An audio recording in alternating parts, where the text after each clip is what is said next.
es el reto de enseñar o el reto de enseñar arquitectura, en nuestro caso.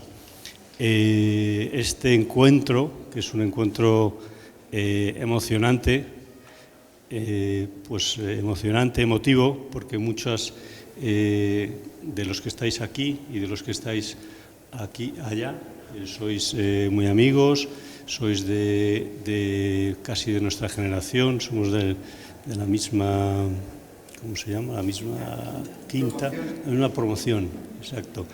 Y entonces, pues bueno, es muy bonito también después de muchos años encontrarte y bueno, y ver los itinerarios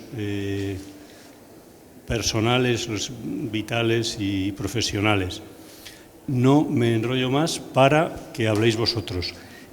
Os cuento que he establecido unos tiempos, porque la arquitectura tiene su tiempo compositivamente, como dentro de los ciclos de su desarrollo, y entonces os voy a hacer, o sea, se trata de que estemos más o menos según el cálculo de tiempos, que estemos 1 hora y cuarto de diálogo, de puesta en común, y luego pues 10-15 minutos para preguntas. Entonces, por eso os voy a decir que os digo las preguntas. Lógicamente podéis saltaros la pregunta si queréis y contar otra cosa. ¿Perdona? No, se van a presentar ellos. Después de la publicidad. Se van a presentar ellos. Mira, la primera pregunta, para la cual tenéis unos 4 minutos, perdonad que 6 por 4 son 24, 25 minutos. Una segunda pregunta, 6 por 4, 24, 25, más o menos 50 minutos. Y una tercera pregunta en la que yo hago 5 o 6 preguntas y vosotros elegís alguna de ellas si os apetece contestarla. Sí, es que esto tiene que ser así. Y si esas preguntas no os sugieren nada, pues habláis de otra cosa que vosotros creáis que es interesante. Lógicamente podéis, en vuestro tiempo, lo digo por ser un poco ordenados, porque a veces involuntariamente pues, nos pasamos de tiempo. Entonces, la primera pregunta es más o menos trayectoria vital, biografía vuestra, cómo y cuándo llegasteis a la enseñanza, si os encontrasteis con la enseñanza o la buscasteis, y luego que nos contéis la trayectoria docente hasta hoy, con toda sinceridad y humildad. O sea, que si alguien pues que nos cuente más o menos todo. En 4 minutos yo creo que podáis. La segunda pregunta, algunas las hemos comentado antes, no es que... problemas o dificultades principales para enseñar hoy. Soluciones posibles, cambios de dirección posibles, problemas tanto desde el punto de vista del profesor como del alumno. Y luego unas preguntas generales que luego las hacemos después. Entonces, yo creo que nos vamos. Bueno, tenéis ahí dos, os los repartís. Y Felipe, no sé si digo los nombres o ya os presentáis con el nombre y todo, si no os importa. Voy a poner el crono, así me ciño los 4. Bueno, yo me llamo Felipe Samarán, soy el director de la Escuela de Arquitectura de la Universidad Francisco de Vitoria y me hace gracia esta pregunta. Yo en la escuela no lo pasé bien, no lo disfruté lo que debía y pensé que no volvería a pisar esos muros en el resto de mi vida. Acabé la carrera, estudié un año en Alemania, inauguré el programa Erasmus, de la mano de Alberto Campo, fue el que me dio la beca, y me fui a trabajar 2 años a Nicaragua con una ONG, y al volver me llamó Alberto para trabajar con él, hice la General de Granada, y estando acabando aquello, pues necesitaban a alguien para dar clase en la titulación de interiores. Y entonces todo el mundo asumió que como yo trabajaba con él, pues que era de los que les gustaba dar clase. Y yo nunca había pensado que iba a ser docente. Y pasa una cosa, y es que cuando te llaman para el mundo de la docencia parece que te colocan la chapa de listo oficial, que yo nunca había tenido en mi solapa, y a mí me llamaba la atención, porque yo desde pequeño daba clases particulares a niños de matemáticas, me gustaba mucho la docencia. Y sabía, de pequeño tenía un comediscos que mis padres me ponían para entretenerme, y me sabía todos los cuentos del comediscos de memoria, y me paseaban de clase en clase contando cuentos, los contaba con la voz de adulto y entonando y con palabras que no eran propias de mi edad, ¿no? Entonces yo disfrutaba mucho de eso. Empecé a dar clases en interiores en la escuela, en la Politécnica, y estando en ello me llamaron en ese momento se liberalizaron las escuelas de arquitectura, y me llamaron de 2 para montar la escuela de arquitectura. Fui a la primera, que era la Francisco de Vitoria, y me gustó tantísimo lo que me ofrecieron que ya no fui a la segunda entrevista. Dije, si no hay una cámara oculta y si esto que me habéis dicho es verdad, en aquel momento yo todavía estaba trabajando con Alberto y me parecía que era el tiempo que cataban los perros con longanizas en la arquitectura, y fui exigente y me dijeron que sí a todo y un par más, ¿no? Entonces me quedé allí y poco a poco voy disfrutando muchísimo con la docencia, porque más allá de enseñar arquitectura, que por supuesto que se hace y que desde nuestra escuela entendemos que es una necesidad y formamos estupendos profesionales, pero a mí me gusta el acompañamiento de personas y me gusta mucho la manera en la que está establecido en esta universidad, y entendemos que estamos para la construcción de personas con una vida plena que sean capaces de hacer una transformación social de aquel entorno en el que ellos se inserten como profesionales, sea cual sea su ámbito de formación, ¿no? Y esto lo permite el tipo de formación en el que estamos metidas, donde los grupos son muy pequeños, donde la atención al alumno es exquisita, donde recibe un acompañamiento desde el primer minuto que entra. Entonces, está planteada de una manera, creo que peculiar. De hecho, yo cuando fui a la entrevista de trabajo, porque a mí me contrataron directamente como director de la escuela, o sea que cuando yo llegué no había nada, la tuve que montar de cero, que me pareció otro privilegio enorme. Cuando yo empecé con esto, yo fui casi por curiosidad, pero ¿por qué hace falta una escuela de arquitectura? Yo no me cabía en la cabeza que estuvieran haciendo todas las que estaban haciendo. Y ya está la escuela donde hemos padecido todos nosotros nuestros estudios, ¿para qué aumentar este tipo de oferta, ¿no? Y me gustó tanto porque entendí que la misión era distinta. Y desde entonces, pues son ya casi 20 años los que llevo en docencia. He tenido la oportunidad, gracias a esto, que es un enorme privilegio, de conocer otras muchas, porque hacemos intercambios con universidades de cursos completos. Acaban de volver hace 2 días de la Universidad de Manchester, por ejemplo, ¿no? Entonces me voy con el curso completo, tercero de carrera, me los llevo a Manchester y luego los de tercero de Manchester vienen con nosotros y nos hemos podido comparar con un montón de universidades. Y permite tener una visión panorámica de lo que está pasando, de momento solo por Europa. Viajo con ellos 3 veces al año, con lo cual también hemos conocido un montón de lugares. Una visión que yo no había tenido en la educación. Y tengo que deciros que también sé que la escuela es nuestra casa madre y yo le debo todo lo que soy y no puedo decir otra cosa, pero yo empecé a aprender arquitectura de la mano de Alberto Campo. O sea que yo, cuando me incorporé a ese estudio, yo no sabía lo que era la arquitectura hasta que le vi operar a él y vi cómo resolvía los proyectos, a las cosas que decía que no, a las que decía que sí, la manera en la que evolucionaba una planta, cómo se pegaba con un detalle constructivo. Yo creo que eso fue para mí la grandísima lección, que cuando nosotros éramos estudiantes, perdón, 408, para la siguiente, para ser estrictos. Bueno, yo no voy a cronometrarme. Soy Jesús Ulargui, creo que represento a la escuela, ¡chan, chan! A la escuela, a la grande, la madre, la que sea. Yo disfruté mucho en la escuela, porque había testimonios de todos los tipos. Para mí fue un placer desde el principio. Bueno, no exactamente desde el principio, recuerdo todavía, soy profesor de proyectos de la escuela desde hace 30 años, o sea que ya llevo unos cuantos años. He ido pasando por todos los puestos que me va tocando por los años también, y ahora ya me toca un poquito estar arriba, y yo desde el primer momento, sobre todo recuerdo las primeras clases de elementos de composición, a mí me maravilló. Honestamente, a mí me abrió los ojos, o sea, es que fue como un flechazo de algo que me encantaba, pero no sabía cómo se hacía. De hecho, todavía tengo muchas dudas de cómo se hace, pero sí que me pareció un campo, por un lado inabordable, pero por otro lado infinito, ¿no? Un reto para toda la vida. Y lo de la docencia, yo prácticamente he estado dando clase toda mi vida, ¿no?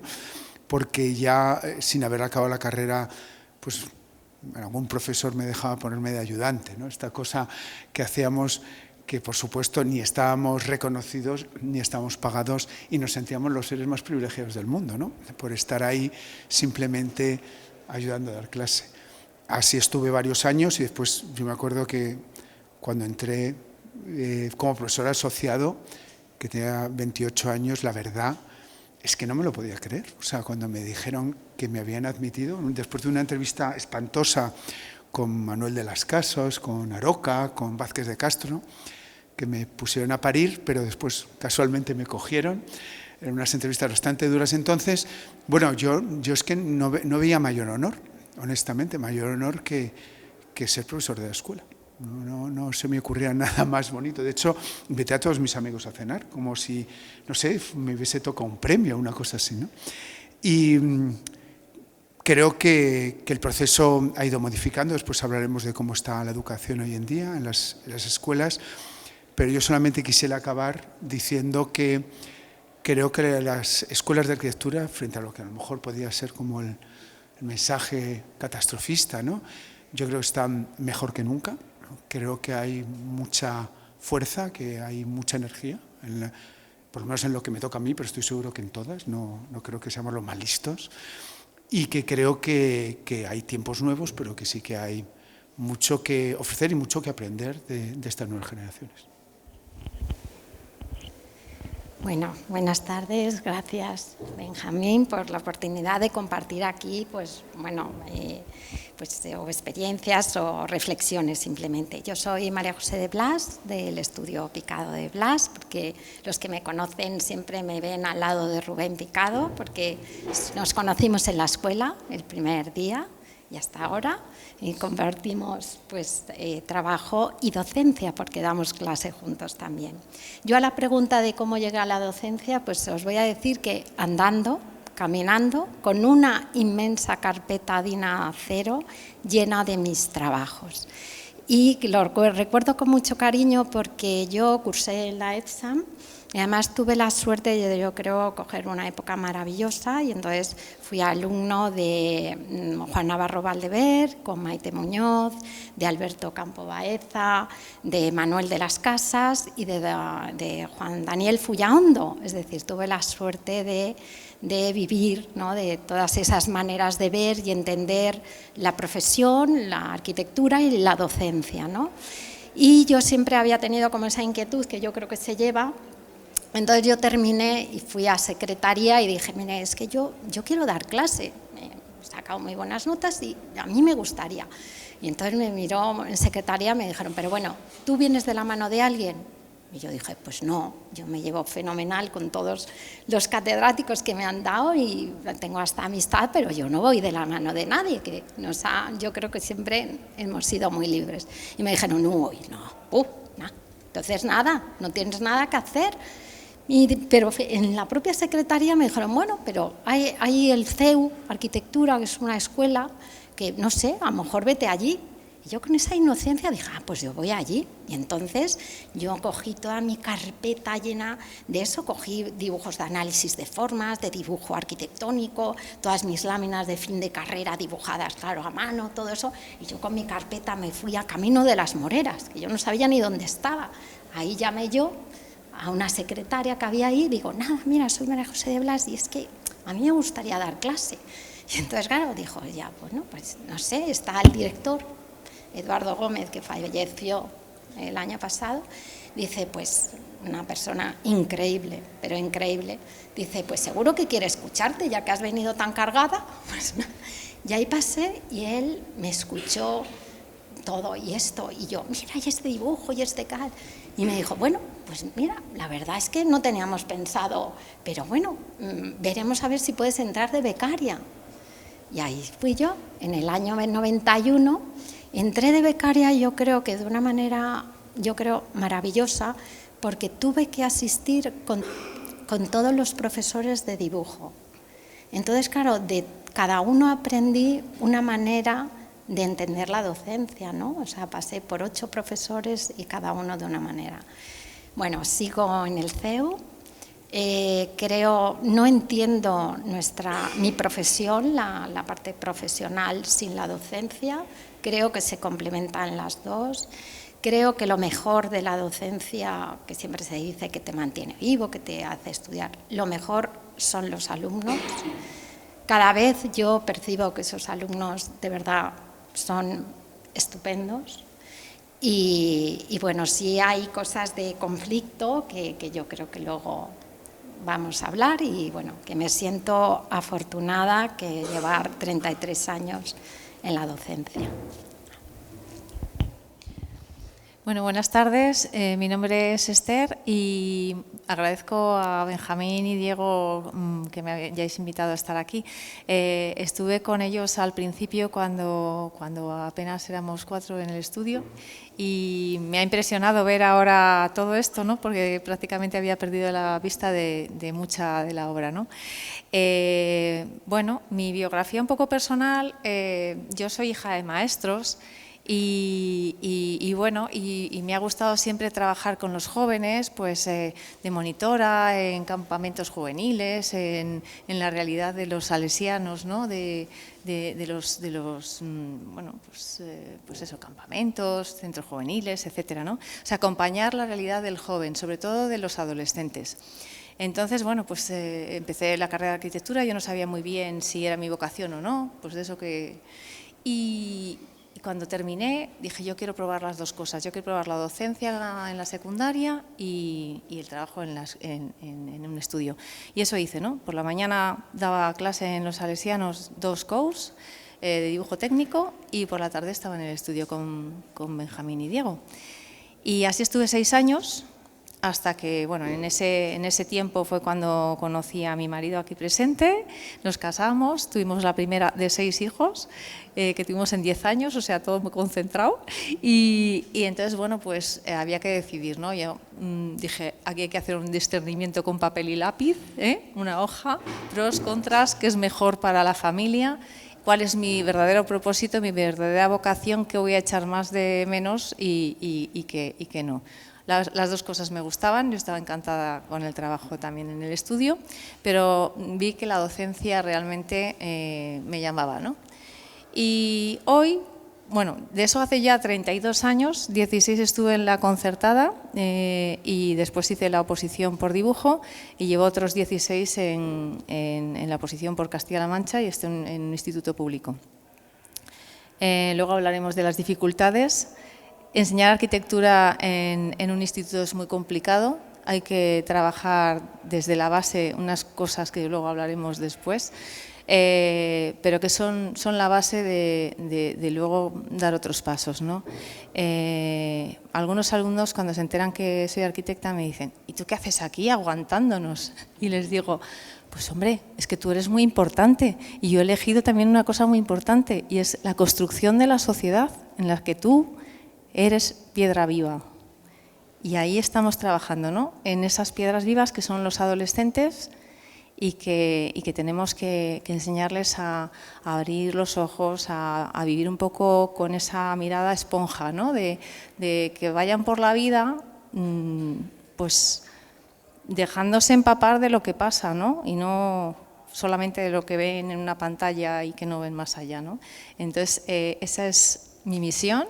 Y desde ahí, bueno, pues quiero hablar de esa docencia, ¿no? Nada más.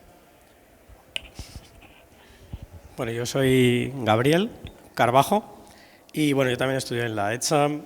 Tuve la suerte de tener a Alberto Campo, a Gabriel Ruiz Cabrero, a José Ignacio Linaza Soro, y no, me supo a poco. Luego me especialicé en un máster en restauración, me fui a Italia también a estudiar allí en el Politécnico de Milán. Y bueno, pues todo iba encaminado a ser arquitecto. Monté mi propio estudio con mi mujer, que conocí también en la escuela, Ana, y que también pues ahí compartimos 2 niños también. Y bueno, pues estuve un tiempo pues ejerciéndolo, muy feliz. Y la docencia no fui yo a ella, vino a mí. O sea, el profesor que me dio clase en mi colegio, en los Maristas, se jubiló. Y propuso mi nombre, sacó mi nombre para que le sustituyera, cosa a mí me llamaron, me sorprendió. Yo sí que había estado haciendo las prácticas con él, es verdad que a mí siempre me había gustado el contacto con el colegio y tal.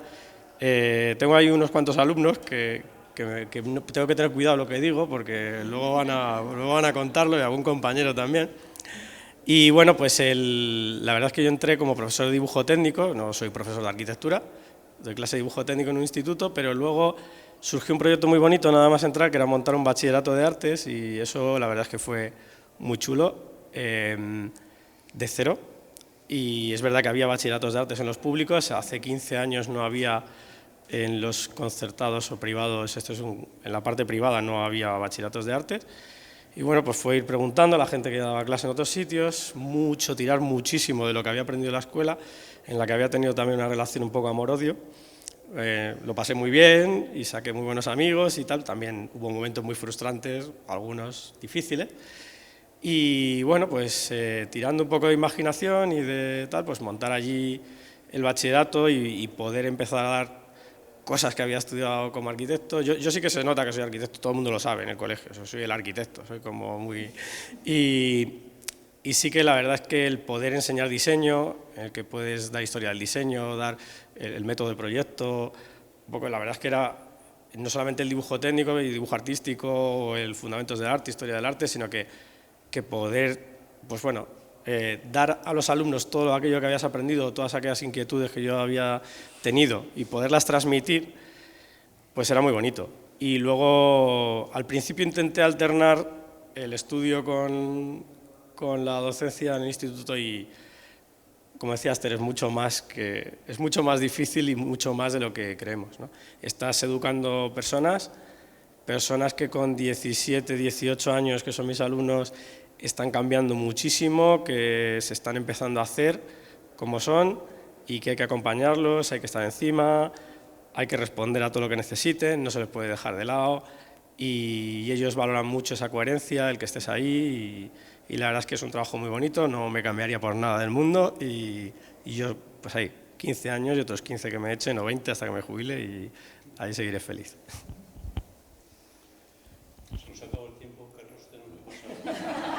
Tampoco tengo nada glamuroso que contar, o sea que, ¿no? Pero bueno, Carlos Irisarri, yo soy profesor titular de la Universidad Europea, además lo digo porque justo hace una semana que saqué la plaza de titular, entonces estoy muy contento, la estreno hoy. Bueno, yo no sé, yo como... Bueno, al final yo creo que la experiencia es un poco parecida, ¿no? Porque voy a tratar de sacar efectivamente temas para después sobre la enseñanza de la arquitectura. Más o menos todos hemos caído por casualidad, que yo ya llevaba 15 o más años de estudio.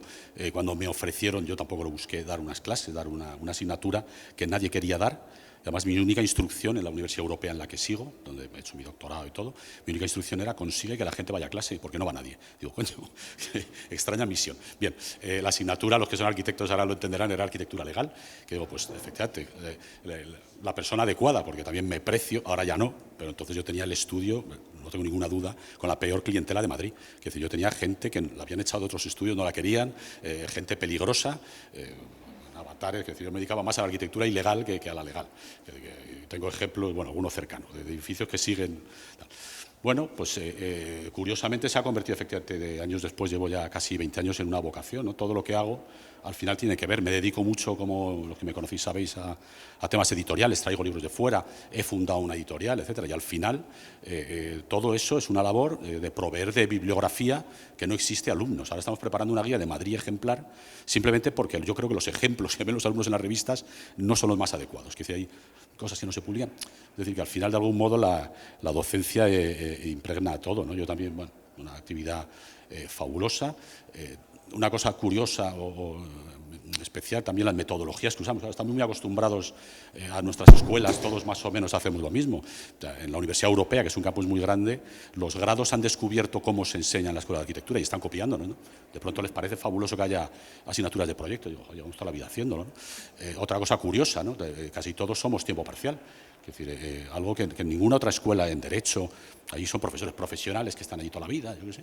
Yo tengo el contrato más pequeño que pueda haber, menos ya no lo quieren en la europea, y lo cual no quita, efectivamente, para haberme doctorado, haberme acreditado, investigar, publicar, que es una cosa un poco para reflexionar sobre la universidad en general en España, ¿no? Que parece... Es decir, iba a contar, bueno, esto me da un poco de vergüenza, pero es verdad, que a los 2 años de meterme en arquitectura legal fui votado la mejor asignatura, el mejor profesor de la escuela. Que me dijo el director, y parece mentira que esto no voten a alguien de proyectos. Digo, ¿y cuál es el secreto? Joder, pues efectivamente la experiencia que tenemos, ¿no? Que estamos trabajando fuera. Que claro, yo cuando les contaba anécdotas de mafiosos haciendo chalet, pues eso, la clase estaba llena. Dice, por si acaso nos pasa, ¿no? Claro, te imaginas otras carreras, no sé, derecho, tal, de gente que se pasa el día allí 100%, etcétera. Que tenemos ese valor de que prácticamente todos los profesores son siempre tiempo parcial o son tiempos más cortos, no sé en la pública, porque en la pública, claro, también está esta trampa de que profesores ahora que están al 100% en teoría, pues tienen también su estudio. Una cosa así un poco, pero en cualquier otra carrera, pues eso no sucede. Yo hace poco gané una plaza en la pública y la devolví. Es decir, no veía que aquí no hay un proyecto, aquí lo que quieren es que vaya, rellene unas clases, etcétera. No hay como en donde estoy, que me permiten desarrollar. Fuimos pioneros, yo creo, en hablar de ética, ¿no? Me dejaron meter contenidos de ética de verdad, no de valores en la arquitectura, no estafar al cliente, cosa que es una cosa evidente, etcétera. Bueno, en total, efectivamente esto da para mucho, ahora vamos a... Pero bueno, yo creo que tenemos un poco en común y también, como ha dicho María José, ese disfrute de los alumnos que yo creo que son mucho mejor personas que nosotros. Yo creo que afortunadamente viene una generación, yo veo en mis alumnos, que tienen unos valores, no sé, por la razón que sea, mucho mejores de lo que éramos nosotros, lo cual a mí me rejuvenece, ¿no? Cada vez que voy, digo, bueno, pues algo con buenas ideas y con buenos pensamientos, ¿no? No sé si os recordáis más o menos la segunda pregunta, que hablaba más de problemas, de detectar problemas y soluciones, problemas desde las dos miradas, ¿no? Problemas vuestros como profesores, problemas de los alumnos por la cultura, por la situación, digamos, accidental de Madrid, de España, de cada una de las situaciones coyunturales, ¿no? ¿Al revés ahora o...? Para pasarlo. No se ha oído. No. Perdón. No, que volvemos a la segunda pregunta, que era hablar de problemas y soluciones que estiméis, porque bueno, los arquitectos, pues nuestra misión es aportar soluciones, detectar problemas, pero si no aportamos soluciones somos unos... Voy a empezar por aquí porque así me pueden insultar después. Hay profesores de proyectos aquí. Yo creo que hay... Bueno, la enseñanza es estupenda. Nosotros seguimos, y además se lo digo a los alumnos, que tenemos una formación extraordinaria, es decir, cualquier arquitecto, en cosas que no sospechan, que es en el mundo de la estrategia. Es decir, el mejor gestor es un arquitecto. El único que está acostumbrado, y esto es mérito de los profesores de proyectos, ahora diré el de mérito, pero efectivamente el trabajar en 20 escalas a la vez, estás viendo la ciudad, estás viendo el cuarto de baño, estás manejando muchos oficios, muchas normativas. Quiero decir que, voy a poner un ejemplo un poco siniestro, pero o sea, no es casualidad que un arquitecto organizara la maquinaria de guerra de Hitler, que Albert Speer, que fue procesado por ello. Tengo otros muchos ejemplos, es decir, al final la capacidad de estrategia de un arquitecto, voy a poner un ejemplo positivo, Francis Queré, que es decir, un tipo que ha cambiado la región más pobre del mundo, no con un proyecto, sino con una estrategia alrededor de un proyecto. Se puede cambiar el mundo, etcétera. Y eso es gracias muchas veces a los profesores de proyectos. En el lado negativo, es decir, creo que se ha perdido, y la parte de conocimiento subjetivo de la arquitectura es muy difícil de transmitir, es decir, cuando se crea la Academia Villanueva, que era el director, no confiaba y formaba a los estudiantes en su estudio. Luego los mandaba ya a examinarse, pero que es una cosa muy difícil. Proyectos no está originalmente en el programa de estudios. Proyectos se crea tiempo después como para integrar. Curiosamente, ¿qué ha sucedido 150 años después? Pues que Proyectos se ha convertido en una faceta más. Y esto es culpa también de Vitruvio y de esta descomposición. Parece que están las instalaciones, está no sé qué, y está el proyecto. Cuando Proyectos debería ser el que junta todo. Es decir, debería ser. Prueba de lo que digo es que prácticamente todas las escuelas ahora tienen talleres de integración, en los cuales a un pobre alumno le ponen delante de 5 profesores, que dice, pero coño, ¿no sois capaces vosotros de corregir uno solo y el alumno tiene que saber lo que sabéis los 5? ¿No? Está el de instalaciones, el de no sé qué. Que dice, hay un fracaso ahí en Proyectos que viene, yo creo, esto ahora debatiremos efectivamente, de profesores que no son los que están aquí, sino que no tienen oficio fuera. Es decir, de profesores que se han especializado, son lo que llama Moisés Puente bienalistas, que se especializan en el papel cuché de las revistas, en la Bienal, tiene un Europan y tal, pero bueno, al final, claro, no es capaz de hablarle de historia al alumno, no es capaz de... que no es lo que nosotros vivimos. Yo reconozco, coño, ¿quién es la gente que más sabe historia de arquitectura? Nuestros profesores de proyectos. ¿Quién sabe más que Linaza Soro de Románico de Bizancio, que es un magnífico arquitecto? Cualquiera que miremos, ¿no?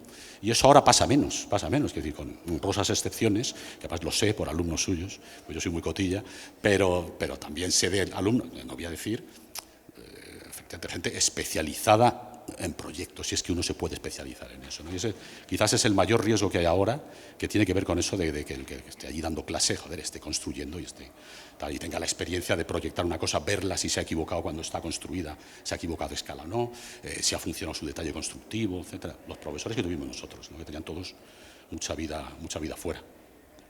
Pero, Carlos, vamos a seguir esta ruta. Apagar, y no sé si ese también, si podéis apagarlo, que no sé si... no. Hola. Sí. Bueno, estaba tomando algunas notas porque quería tratar de ser justo. Lo que atañe al sistema educativo vendría después, pero a mí me interesa hacer la radiografía de quién es el alumno que entra, que lo heredamos de vosotros, ¿no? Tengo que decir que yo tengo una hija de 20, un hijo de 18, uno de 11 y tengo el espectro, 2 que ya han salido de la adolescencia y uno que entra el año que viene o el siguiente. Entonces, lo que nos encontramos de manera generalizada es el pensamiento abstracto no está tan desarrollado porque ya no leen. De hecho, al principio del curso, para tratar de conocerles, les pregunto, dime un objeto que te identifiques con él, dime 2 o 3 canciones que te cuenten quién eres, dime los 3 últimos libros que has leído, y con mucha frecuencia me dicen, no he leído un libro en mi vida. Pero lo peor no es que te lo digan, es que no les da vergüenza, porque tú te inventarías, ¿no? A ti te lo preguntan y si no has leído un libro, pues te inventas cualquier cosa, a veces que has leído el Quijote, pero no les da vergüenza decir que no han leído un libro en su vida. No han leído y no se les espera leyendo. La siguiente cosa es que tienen una capacidad de concentración o de mantener la cabeza en una cosa muy poco tiempo, porque vienen también de la cultura del móvil, de lo inmediato, de la luz. Esto lo define muy bien Catherine Lecuyer, de cómo vivimos en el mundo de la pantalla, donde todo es luz, color y movimiento, que es lo que se le da a un niño pequeño, y esto va deformando el cerebro, de la misma manera que cuando no escribes habitualmente la caligrafía va empeorando, ¿no? Entonces, el ser capaces de concentrarse en una tarea durante mucho tiempo les resulta relativamente complicado. Otra cosa porque hemos hablado de problemas, que virtudes hay muchas, pero me habéis pedido los problemas, pues los problemas. Otra cosa que pasa es que la relación con el esfuerzo no es la que nosotros teníamos, que estábamos dispuestos a dar la vida y ser meritorios en un estudio y hacer cualquier cosa. Y estos alumnos, cuando van a trabajar, por ejemplo, y demás, lo primero que preguntan es ¿cuándo son mis vacaciones? ¿Qué horario voy a tener? Cuando tú decías, a mí me va a contratar fulano, pues si hay que dormir debajo de la mesa y hay que venir sábados, domingos y hacer 8 días por semana, pues lo hago, ¿no? Ellos no, ellos ya tienen muy claro que esto no va con ellos y en muchos casos que yo a veces digo, ¿y esto por qué? Porque muchos de ellos, cuando en su familia lo perciben como un lugar de éxito y demás, lo que se han encontrado es con una familia donde el padre o la madre o quien trabajaba mucho no estaba presente y no les ha ofrecido aquello que ellos hubieran querido, que eran unas vacaciones, un tiempo, hacer una serie de cosas, y esto ha dejado un hueco y esto lo padecemos porque es complicado. Luego, también tenemos la sensación de que son frágiles sobre la corrección, reciben mal la crítica y no son capaces. Hay que darle mucha vaselina a la cosa y decirle, mira, hay que hacer muy patente que le quieres para que reciba la corrección. Las correcciones que nosotros recibíamos en la universidad, donde te podían patear el proyecto o directamente hablar desconsideradamente de ti, no ya de lo que has producido, sino de ti o de tu capacidad intelectual, que yo lo he visto y he visto a muchas compañeras salir llorando. Mi mujer, que fue premio extraordinario de la carrera, de la Politécnica, cuando acabó, dice que se juntaba con alguna gente muy famosa también del CEO y muy talentosa, quedaban en el cuarto baño a llorar, se desahogaban y luego volvían a la batalla, ¿no? Esto ya no ocurre, o sea, los alumnos se te desmadejan en las manos y entonces hay que corregirles con un pequeño encofrado para que no se desmolden, ¿no? Y esto pues es un poco problemático porque bueno, no es problemático, te obliga a desarrollar una manera de relacionarte con esto que es muy singular, ¿no? Entonces, ¿qué ocurre? Pues que que con estos son los mimbres que tienes, y entonces cuando a mí un profesor se me queja y es que tal, y digo, mira, estos son los bueyes que tenemos para arar este campo y no me cuentes tu vida, esto es lo que tenemos que hacer. Y como nos viene así, esto es como los entrenadores del equipo de fútbol. Es más fácil cambiar al entrenador que cambiar a los 22 jugadores, con lo cual más te vale que lo sepas hacer jugar, ¿no? Y esto requiere de una cercanía, yo creo que importante, porque hace unos años vino el director de la Escuela de Aparejadores a nuestra universidad a dar una conferencia y puso una foto muy significativa. Dice, estos son los alumnos que me entran todos los años. Y puso la estación sur de autobuses de Torrelo con 10 autobuses aparcados, ¿no? Y dice, y estos son los que acaban la carrera. Y había los mismos 4 autobuses aparcados. Y dice, y el problema que tenemos es que no sabemos los 6 autobuses que no están aparcados qué ha pasado. Si se han despeñado, han sido abducidos, se han ido para otra cosa, no sabemos lo que ha pasado con ellos, ¿no? Entonces, esto requiere en la docencia, yo creo, por la experiencia que yo tengo, de un conocimiento de quién es el que tienes delante. Porque el mismo trabajo presentado encima de una mesa a veces necesita una colleja y otras veces necesita una mano por la espalda.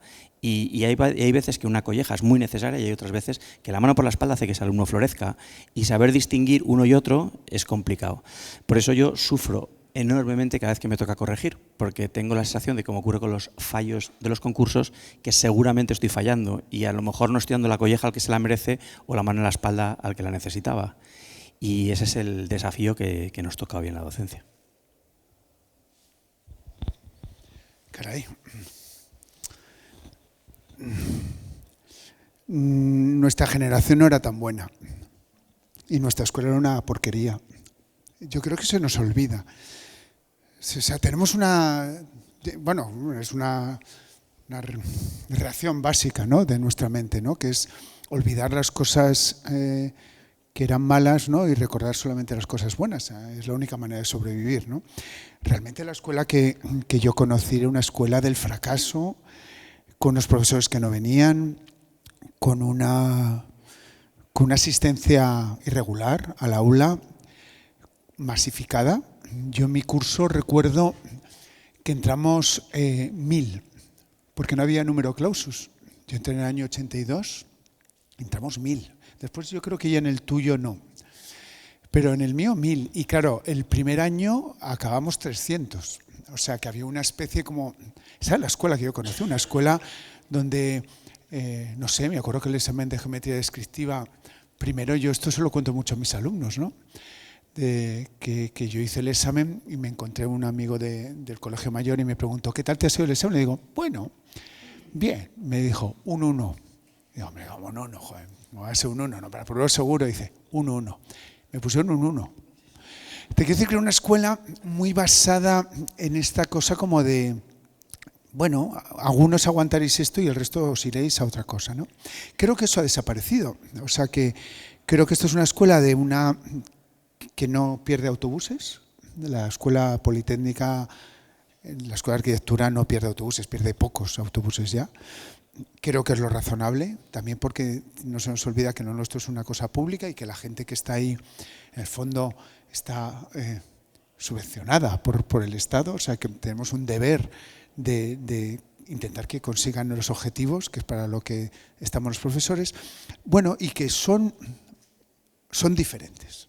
Es decir, yo no sé, hay problemas seguramente, es verdad que todo lo que se ha comentado hasta ahora, pero creo que la cuestión es, primero, no olvidarnos que nuestra escuela no era tan buena y que nosotros no éramos tan buenos.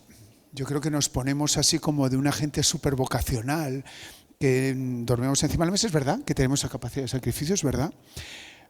Pero era una escuela muy caótica, muy caótica y con muy poca gente que al final estaba interesada y que realmente acababa metida en esto, pero una escuela muy desconectada, ¿no? Yo creo que eso ya no ocurre. Creo que la educación en las universidades se ha dado cuenta que no puede ser así, no puede, y más, tendremos que ir hacia adelante. Respecto, bueno, por supuesto que al ser diferentes, pues hay otros nuevos desafíos, ¿no? Es decir, sí, son multitarea, es verdad, hacen varias cosas a la vez. Mi hijo mayor estudia arquitectura, fue alumno de María José y era capaz de estar viendo una serie mientras hacía una maqueta, ¿no? Yo decía, pero ¿cómo? Y le salieron unas maquetas impresionantes. quiero decir que es verdad que son multitarea, pero simplemente son multitarea, no hay que darle más vueltas. Y tiene desventajas y ventajas. Que no leen. Bueno, yo creo que ellos tienen muchas más formas de acceder al conocimiento. Es verdad que determinado conocimiento está desapareciendo y es una pena porque es un disfrute, sobre todo, pero aparecen otros, ¿no? Ellos tienen una capacidad visual que no teníamos. Bueno, yo las maquetas que, con todo respeto, hacen mis alumnos en primero, yo ahora estoy en el máster habilitante, pero he estado muchísimos años, en los últimos 10 años he estado dando clase en primero y segundo. Bueno, ya quisiera yo haber hecho algo parecido a lo que hacen mis alumnos de primero y segundo, que yo no me enteraba de nada. Yo estaba suspendiendo, sacando unos, entonces, ¿no? Y ellos están ya haciendo unas arquitecturas increíbles. Entonces, me gusta mucho pensar que, o sea, sí que admito la diferencia, pero creo que no sé si la diferencia es a peor o seguramente es a mejor. Respecto al profesorado, claro, nosotros vivimos una época de unos profesores que trabajaban en sus estudios y porque había mucho trabajo también. Es decir, que creo que la escuela también es reflejo del estado social de los trabajadores, ¿no? Es decir, que ahora los perfiles que llegan a la escuela de profesorado, pues a lo mejor es una generación que ha pasado la crisis de los últimos 10 años y no ha podido construir. Pero no significa que no sea gente tan válida como los que tuvimos. Lo que pasa es que efectivamente, para su desgracia, no ha podido construir nada. Es que no se ha construido nada en los últimos 10 años. Muchísimos estudios no han hecho nada. Entonces, bueno, perdón, algunos estudios han tenido la fortuna de hacerlo, pero es dramático, es dramático. Entonces hay generaciones enteras que se presentan a profesor con otras experiencias. ¿Qué ha ocurrido? Que el talento se ha ido hacia otras cuestiones, que también la sociedad está yendo hacia otras cuestiones. Es decir, que ya la Escuela de Arquitectura no solamente es una escuela de arquitectos que ejerce la profesión, que tampoco está tan mal. Es decir, que creo que la escuela se ha convertido en una formación de la cual algunos acaban trabajando o en un estudio de arquitectura o en su propio estudio, y otros pues a lo mejor se dedican pues al diseño, o se dedican a la educación, o se dedican a otras muchísimas cosas, o se dedican a la actividad social, o se dedican a muchísimas cosas. Y esa diversidad también está llegando al profesorado. Y esto crea un crisol que está como muy borroso, y ese crisol borroso creo que es un poco como el reflejo de la sociedad en la que estamos, sin más, ¿no? Porque las escuelas son en el fondo como un espejo de la sociedad, no tiene más historia. Bueno, yo un poco pues lo que comentas, ¿no?, del problema que vemos. Yo creo que es que lo que tenemos que tener claro cuando somos docentes que no es lo que enseñamos, sino qué es capaz de aprender el alumno. Yo siempre digo que los alumnos son como los hijos, no son como quieres que sean, son como son y hay que sacar lo mejor de ellos, ¿no? Entonces yo creo que fuimos unos afortunados. Yo sí creo que la escuela yo tuve unos maestros buenísimos y estaba muy bien la escuela que vivimos, y también creo, y no hay que ver más los fines de carrera, que por lo menos en el CEU hacen los alumnos, para ver qué alumnos tenemos ahora, ¿no?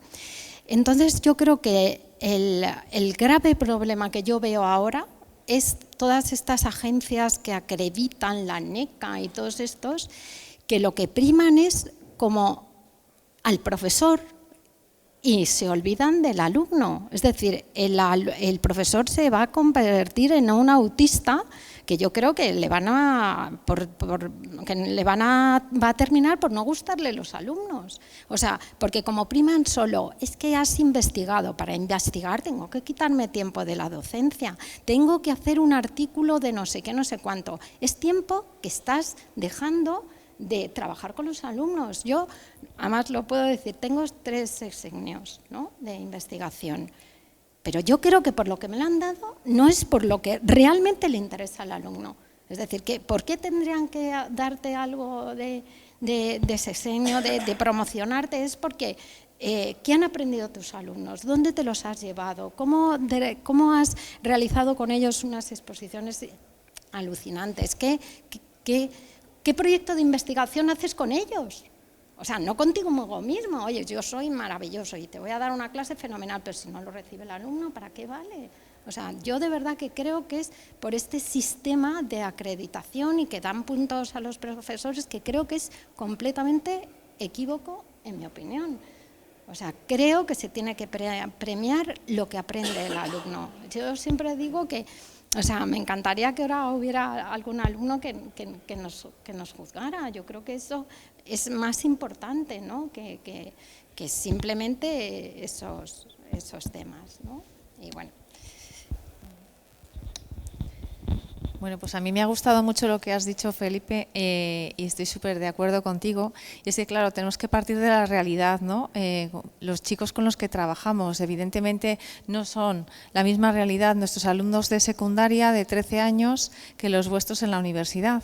Pero estos alumnos con los que trabajamos son los que a lo mejor llegan a estar con vosotros y realmente nos encontramos con que hay que, o sea, una realidad muy, bueno, pues están, has dicho no leen, ¿vale? Pero es que no visitan museos. Yo el otro día pregunté en una clase de segundo de la ESO, 13 años, levantad la mano los que habéis ido alguna vez a un museo.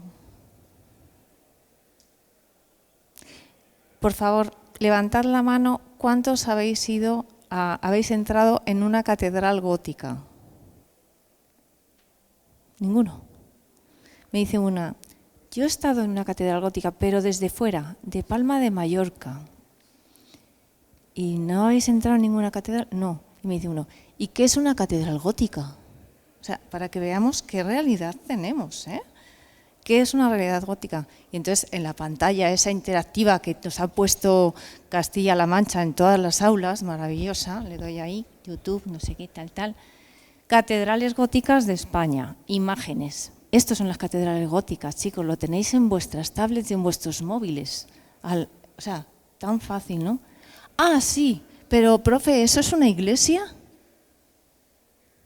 Con estas realidades tenemos que, con esos bueyes, ¿no? Aramos, ¿no? Entonces, muchas veces dices, bueno, ¿y cuáles son los objetivos? Pues yo veo que eso, que son muy inatentos para mantener el foco en algo un tiempo seguido, horroroso, horroroso. O sea, ya es un reto, ¿no? No miran, no ven. No miran, no ven. Entonces, no todos, pero bueno, estamos hablando, generalizando. Pero entonces, ¿qué reto tenemos, ¿no? Como docentes? Acompañar esa realidad.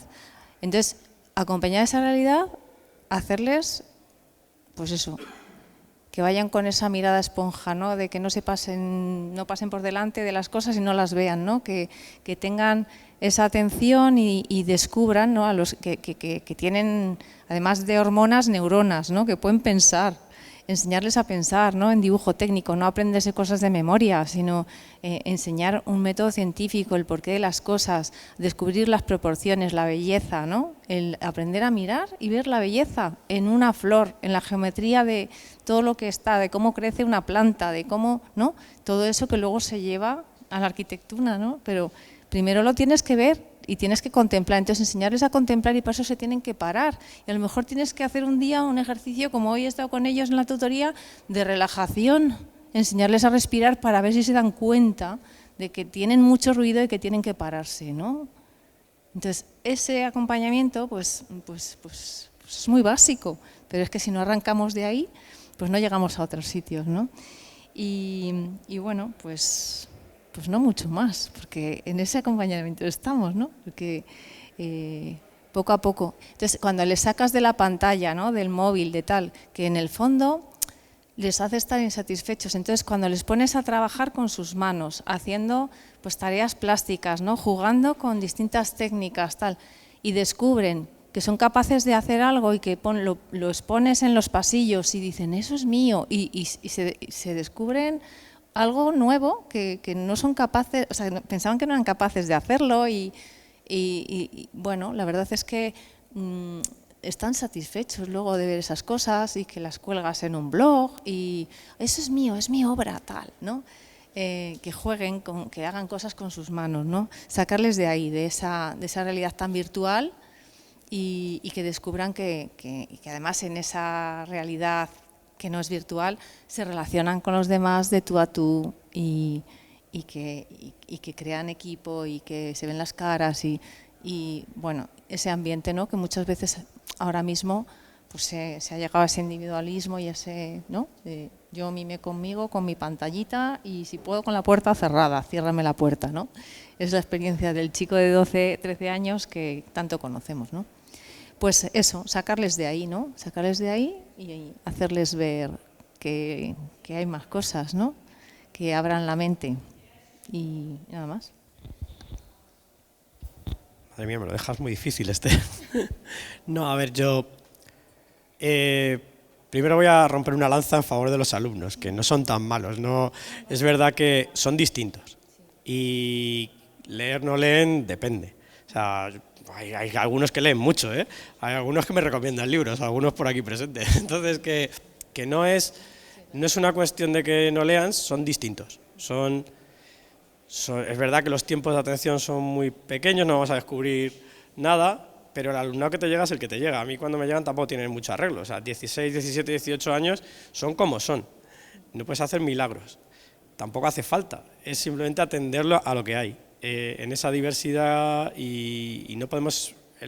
cualquier tiempo pasado fue mejor, no lo es. A mí la escuela, yo tuve profesores muy buenos y profesores nefastos. Profesores muy malos también, de los que puedo poner ejemplos, contraejemplo en clase, porque si algo he aprendido trabajando en un instituto, en este caso un bachillerato, es que a ser profesor hay que aprender. Y hacemos muchos cursos, y hacemos un montón de esfuerzo nosotros, los profesores, por aprender a enseñar. Y yo he visto eso, por lo menos en mi periodo como alumno en la escuela, que no existía. Los profesores eran unos profesionales muy buenos, gente que tenía unos edificios impresionantes, una manera de trabajar ellos muy buena, incapaces de transmitirla a los demás. O sea, nosotros aprendíamos en los pasillos, entre nosotros. O sea, en esas mesas maravillosas de la escuela donde tú ponías ahí tus cosas y entre todos nos ayudábamos. Ahora lo llaman trabajo cooperativo, pero es lo mismo, o sea, es que no hemos descubierto nada más. Yo creo que además, llevándolo ahora al trabajo mío, ¿no? Yo creo que hay como... Dejando que los alumnos no son el problema y los profesores tampoco, sí que hay ciertos problemas como que, a ver, la propia enseñanza de la historia de la arquitectura, el currículo que tienes en el colegio y en los colegios y los institutos y los tiempos que tenemos, pues hacemos milagros. O sea, hay profesores de historia del arte que se matan a intentar enseñar lo que pueden porque tienen que empezar en septiembre con los egipcios, o sea, en junio con los egipcios y terminar en septiembre con yo qué sé, con Jean Nouvel. O sea, hay veces que dice, bueno, y eso está mezclado con la pintura, con la escultura, con el vídeo, con el cine, y todo eso lo tienes que dar todo junto. Y esa es la cultura que ellos llevan, la que han podido aprender ahí, que pueden, eso sí, tienen una gran capacidad que nosotros no teníamos de ampliar conocimientos porque tienen internet, tienen todo el mundo abierto, pueden mirar lo que quieran, o sea, el que quiere aprende todo lo que puede. Y ellos picotean exactamente lo que quieren, no lo que le digamos, van justo a lo que quieren y lo que les interesa.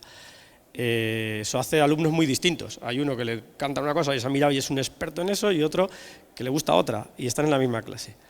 Luego otro problema que hay es el de lo que ha dicho también, de la experiencia, ¿no? El cómo viven ellos, los espacios. Ellos viven en casas, viven en edificios que hemos hecho, pues muchos de los que estamos aquí, ¿no? Y la relación que tienen con ellos es de usarlos normalmente mal. Tienen una relación con los espacios mala. No hay una experiencia de la arquitectura como algo amable o como algo gratificante. Llegan a la escuela de arquitectura desconociendo una experiencia de arquitectura real, de qué es la arquitectura. O sea, la arquitectura no es la historia, no es una catedral gótica, sí lo es, pero también lo es tu colegio o el hospital, el centro de salud donde vas, la sala de espera en la que estás, ¿no? Y eso no lo aprenden, no se lo enseñamos o no lo podemos transmitir, y no hay tiempos en el colegio para explicarlo. Cuando llegan a la universidad, pues ahí los tenéis. Y ya está, ya no tiene arreglo, ya es lo que ha habido. Es verdad que lo de las visitas hace mucho. Cuando les llevas a nosotros les llevamos, por ejemplo, en educación física al centro de alto rendimiento, y van allí, lo ven y lo viven, y dicen, hostia, qué bonito es este edificio. Y digo, claro, y que yo quiero estudiar aquí, porque han visto que la gente que está allí tiene una relación con la arquitectura natural, de vivirla, ¿no? Entonces eso es interesante, y con la ciudad, pues no voy a entrar en eso, ¿no? Pero igual, ¿no? Tienen que tener una ciudad amable donde puedan tener esa relación. Y luego el tema de la propia metodología, de afrontar las cosas, ¿no? Cuando hablamos de proyectos, ¿cómo afrontan ellos un proyecto? O sea, yo tengo que afrontar esa metodología, por ejemplo, con lo que hago yo, que son como mucho diseño de interiores, que dan para... O sea, la asignatura de diseño en un año tengo que dar diseño gráfico, diseño de producto, diseño de interiores y diseño de moda. ¡Pum! Y dices, claro, lo poco que puedo dar, ellos esa metodología la afrontan desde lo primero que miro en internet, lo copio, lo pego ahí y digo, ya está, si está muy bien, Gabriel. Y digo, claro, está muy bien. Es lo primero que has visto, no has intentado analizar lo que había, no has intentado sacar lo bueno de cada cosa, no has intentado modificar, evolucionar, y se lo explicas y es la primera vez que lo oyen. Es como, dice, pero ¿por qué tengo que evolucionar si ya está bien? No, no está bien, no está bien, o sea, puede mejorar muchísimo. Y si a lo mejor vuelvo al primero que me había gustado, sí, claro, evidentemente. Entonces eso, que lo vean en un bachillerato.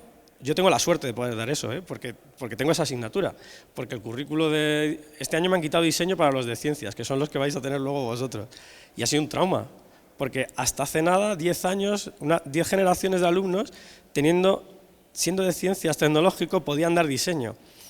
Ahora no, este año la ley nueva esta no te lo permite, entonces hay un problema.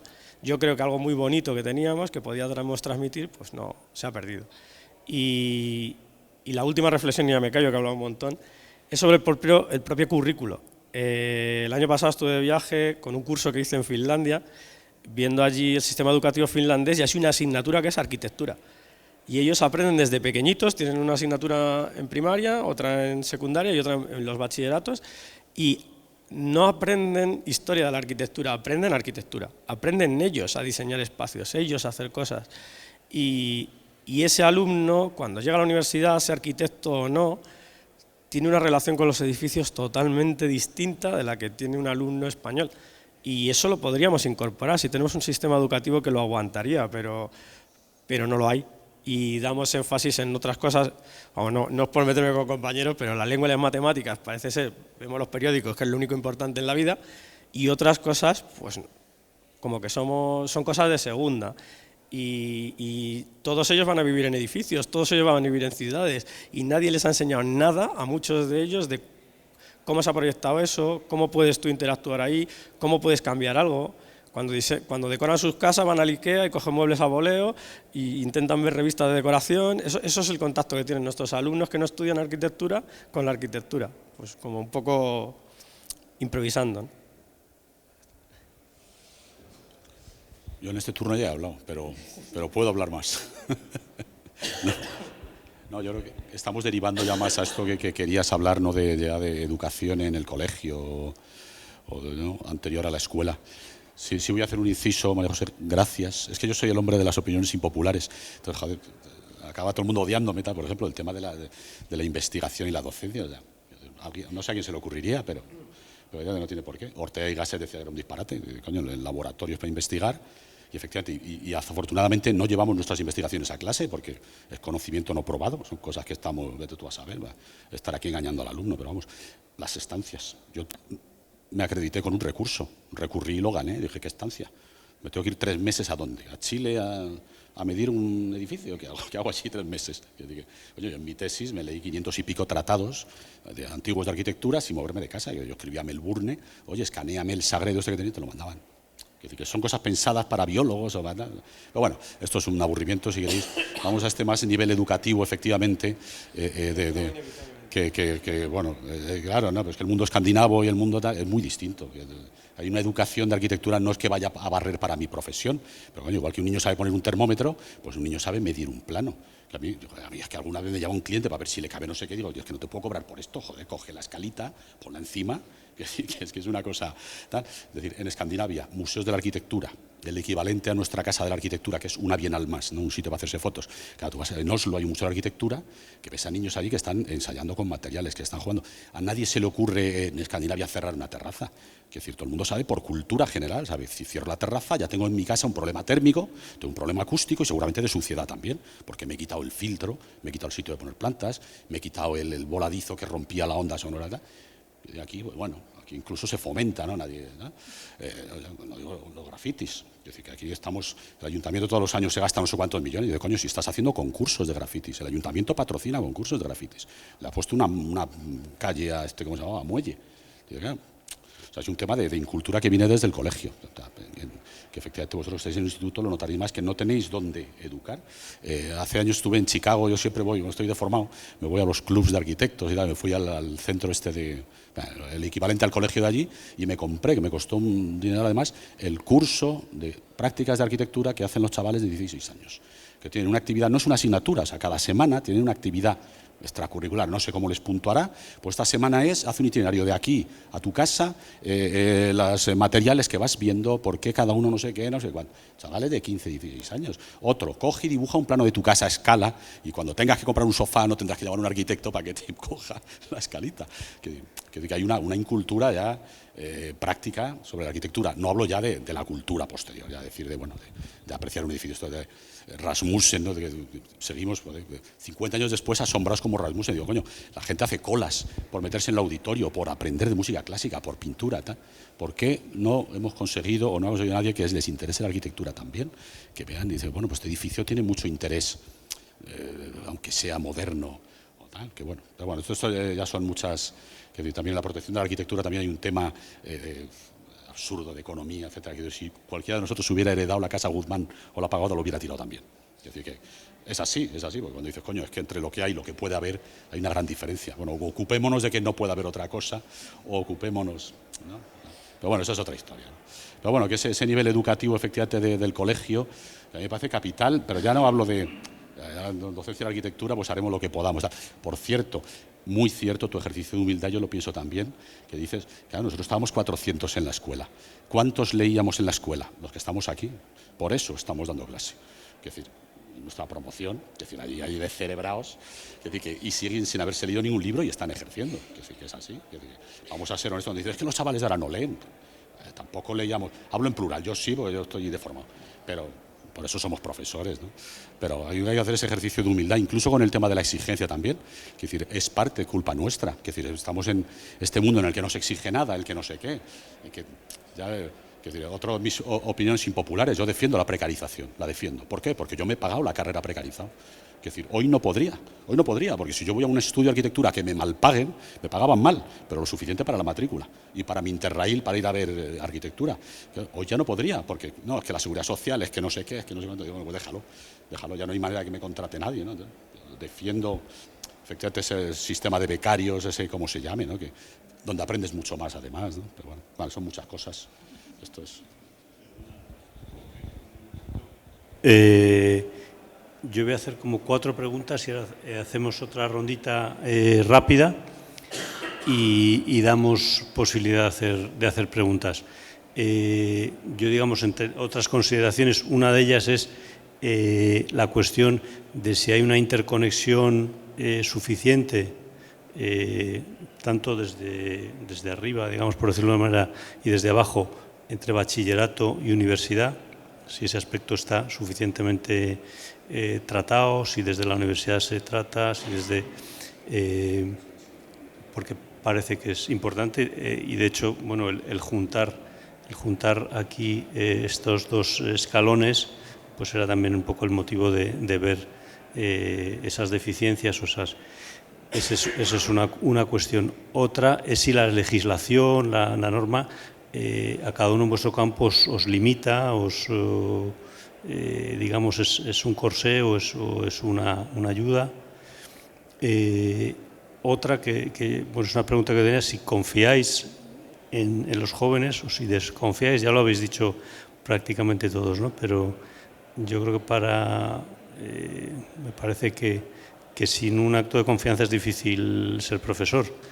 Y otra pregunta que tenía es si la figura del maestro existe hoy o ha existido en algún momento. Yo la he conocido difícilmente porque realmente quizá no estaba yo capacitado para captarlo, pero es una pregunta de si el maestro, como se puede entender, existe.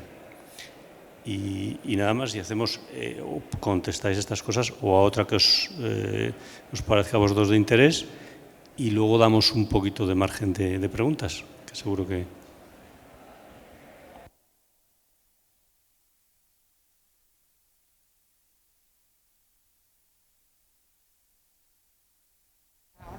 ahora se oye, sí. Que yo, creo que os doy, vamos, que tenéis un mérito, un reto, pero que es una maravilla. Pero fíjate, yo creo que no es tanto, o yo echo de menos, no tanto esa formación técnica, sino la afición. Para mí no hay un buen arquitecto que no tenga afición. Es decir, es que le generéis afición, pero no solamente a él, sino a su compañero que no va a ser arquitecto, porque va a demandar una excelencia que nosotros en España respecto a la cocina sabemos y distinguimos, pero en la arquitectura es más difícil. Entonces yo creo que ahí, y creo que también hay un error como en los planes de estudio, porque yo con mis hijos, que los dos han terminado arquitectura, pero yo me acuerdo mi hija que estudió 3 años la fotosíntesis. Y un nivel de fotosíntesis, que la mitocondria, una cosa, y le preguntabas, pero dime 3 árboles, 3 especies de árboles y me los diferencias. Y no saben, entonces, ¿para qué quieren saber ellos 3 años la fotosíntesis si no saben diferenciar un pruno de un abedul, de un fresno, de un arce? O sea, son como, yo creo que malos planteamientos de base. Y yo creo que lo que es muy importante para el alumno que tenemos, que yo creo que tiene un alumno que es, tiene otras cualidades, lo que es muy importante es tener una metodología que tú vayas adaptando. Es decir, tenemos que adaptar una metodología que, por ejemplo, en nuestro caso, el alumno que viene con esos, todo lo que habéis comentado, pero sí tiene una virtud para nosotros, que es que le ilusionas rápidamente. Tiene una capacidad de ilusionarse porque, claro, enseguida haces un dibujo, haces unas maquetas y de repente ves que dice, pero bueno, esto es otra cosa, ¿no?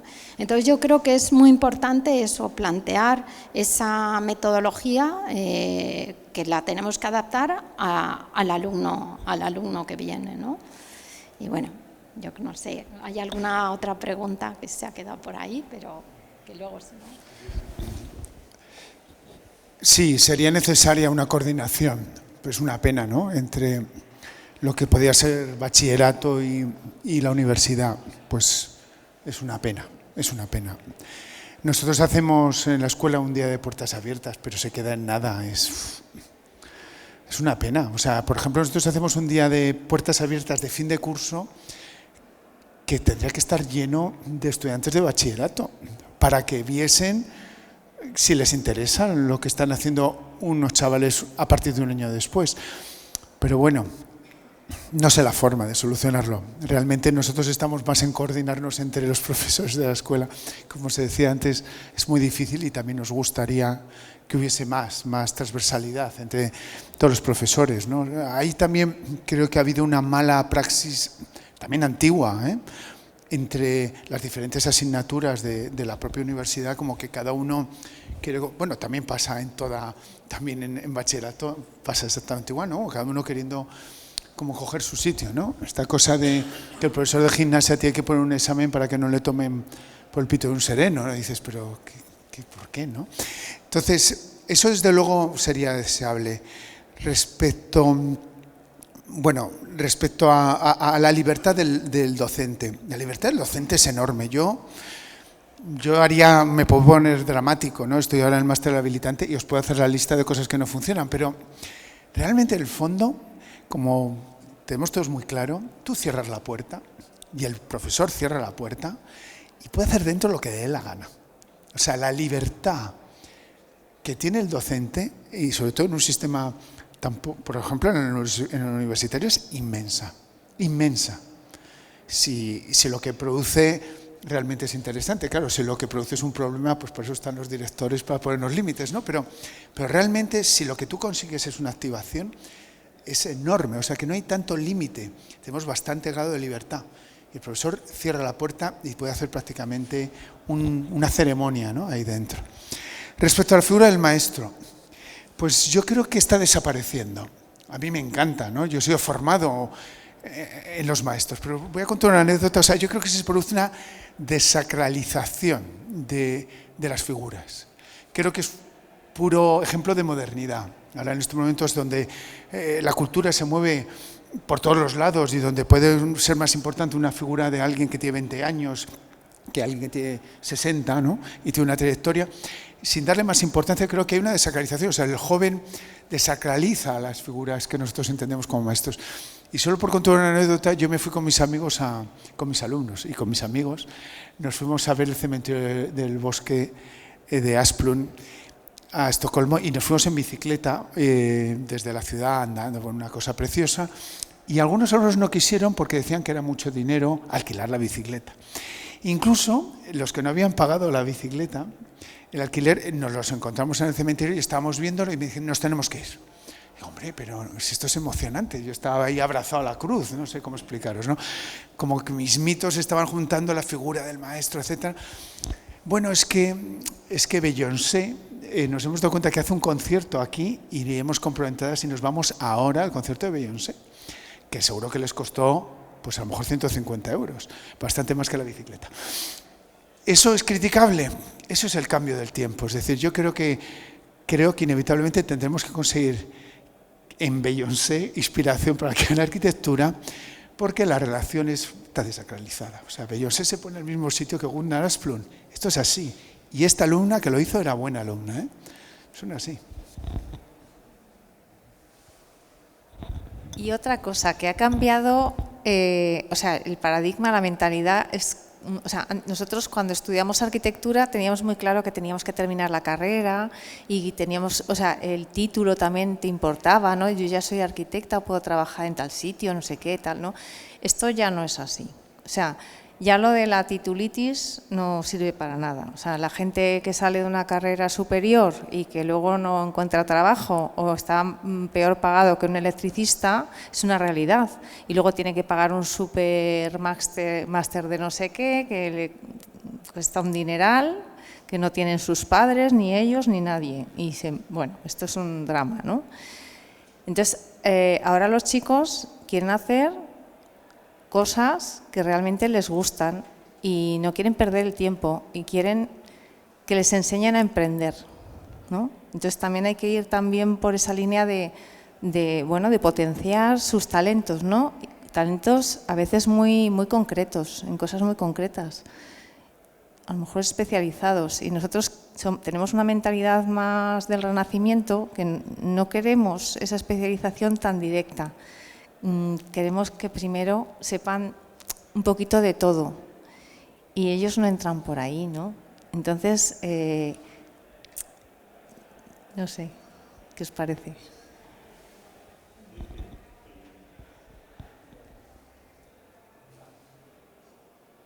Sí. ¿Existe conexión entre el instituto y la universidad?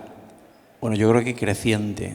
La relación que yo como escolar tuve con la universidad fue cero y nosotros hacemos una jornada de puertas al mes y estamos la mañana completa con ellos, alumnos y padres, a veces vienen con los hermanos, hablando de lo que es la profesión.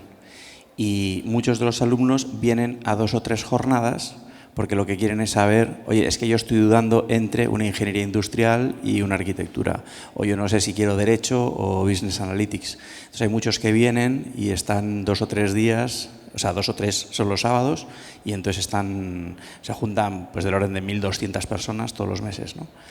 Y esto me parece que es una mejora. La ley ayuda, yo tengo una percepción esto un poco negativa. Yo creo que la ley en estos momentos está primando al profesor profesional de la docencia, que no profesional del ejercicio profesional, y creo que esto es un error en determinadas carreras, en medicina seguro, en arquitectura. Es que medicina, perdona que te interrumpa, porque medicina ha salido de esta profesionalización, es decir, que un buen cirujano le permiten estar en la docencia a tiempo completo. Entonces, claro, porque quieren que haya operado muchísimas veces, pero sin embargo en arquitectura quieren que el profesor no haya hecho edificios para enseñar. Es que es una contradicción. Yo creo que ahí es un grave problema, esa profesionalización que estás comentando. Estamos haciendo el último edificio, uno de los últimos del campus con Emilio Tuñón, y el otro día me decía, Felipe, es que yo en estos momentos soy propietario del 10% de Tuñón y Albornoz, porque es lo que me permite compaginar con la docencia, porque tengo muy claro que quiero seguir siendo arquitecto y docente. Dentro de unos años ya recuperaré mi situación, pero me parece un drama que Emilio Tuñón tenga que hacer este tipo de cosas para poder seguir siendo docente y arquitecto, ¿no? Luego la ley, creo que en muchas cosas no está mirando por el progreso del conocimiento. El poder aprobar un alumno sin repetir, pues todos hemos pasado por una época en la que repetías y ya está. Y sabemos que prácticamente eran los delincuentes los que repetían, los demás, listos o medio pensionistas, pues íbamos pasando de curso, ¿no? Entonces yo creo que hay determinadas cosas que impulsan una forma de ser y yo creo que la ley en general no está siendo especialmente acertada con esto. ¿Crees en el alumnado? Yo creo que todo tiempo pasado fue mejor, es un error y está demostrado científicamente que toda generación mejora la anterior, con lo cual es cierto que tenéis otros, mira, los que estáis ahí en la última fila, que luego os pondrán en la lista, pero sí que estoy convencido de que tienen unos talentos y que son probablemente los talentos que hacen falta para el día de hoy. Y entonces, igual que hay una plataforma de los que vamos siendo abuelillos de que te quieres que ir al banco o no tener que hablar con una inteligencia artificial al teléfono que te pone de los nervios, pues esta gente hace otras cosas que nosotros les hemos pedido el otro día a los de primero que hicieran un vídeo para contar lo que tenían que contar y nos han traído el 100% de los alumnos unos vídeos de caer de espaldas, siendo que ninguno de ellos sabía editar vídeo cuando se lo pedimos, ¿no? Entonces tienen otras inteligencias, lógicamente, o la inteligencia es algo que te cae y que desarrollas según lo que vas necesitando como kit de herramientas para entenderte alrededor del mundo, ¿no? Y luego, si el maestro o no el maestro, yo creo que los que hoy estamos aquí hablando, la inmensa mayoría de los que estáis escuchando, en nuestro tiempo pensábamos que rozarse del maestro de alguna manera imprimía carácter y te caían algunas migajas de su talento, ¿no? Y entonces querías estar al lado de los buenos porque dices, si yo estoy al lado de fulano y lo oigo hablar, acabaré diseñando como fulano. Bueno, esto hoy ya no es así, porque el alumno tiene la sensación de que todo lo tiene en Internet. Y ahora el miedo como profesor es que si yo levanto a Le Corbusier de su tumba y le traigo a dar una conferencia en la universidad, probablemente tenga que pasar por los pasillos cazando a lazo a los alumnos para decir qué vergüenza que he resucitado a Le Corbusier y no estás escuchándole. Entonces, el único lleno que he tenido inapelable ha sido cuando vino Bjarke Ingels.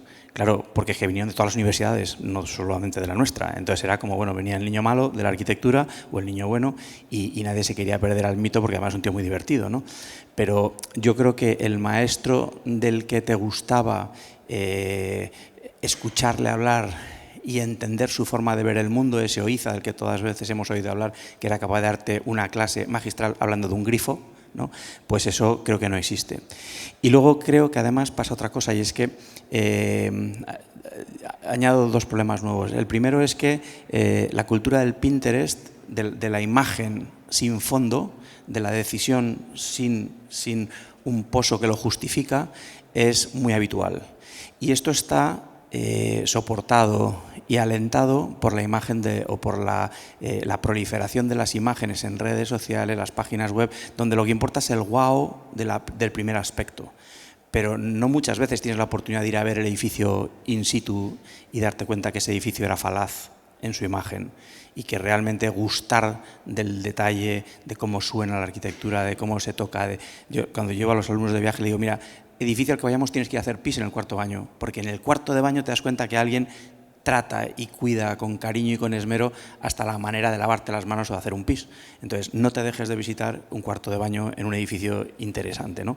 Entonces, creo que sin lugar a dudas el panorama cambia en todo, en el alumnado, en la ley, en las posibilidades que tenemos, en la oferta educativa de número de universidades, y lo que tenemos que intentar es entender cuál es nuestra misión como formadores, que creo que los que estáis en colegio, los que estamos en universidad y demás, tenemos de alguna manera la responsabilidad de lo que estamos lanzando al mercado como nueva generación de gente que nos cuidará el día de mañana y que diseñará y mantendrá vivos los espacios que en su día nosotros creamos.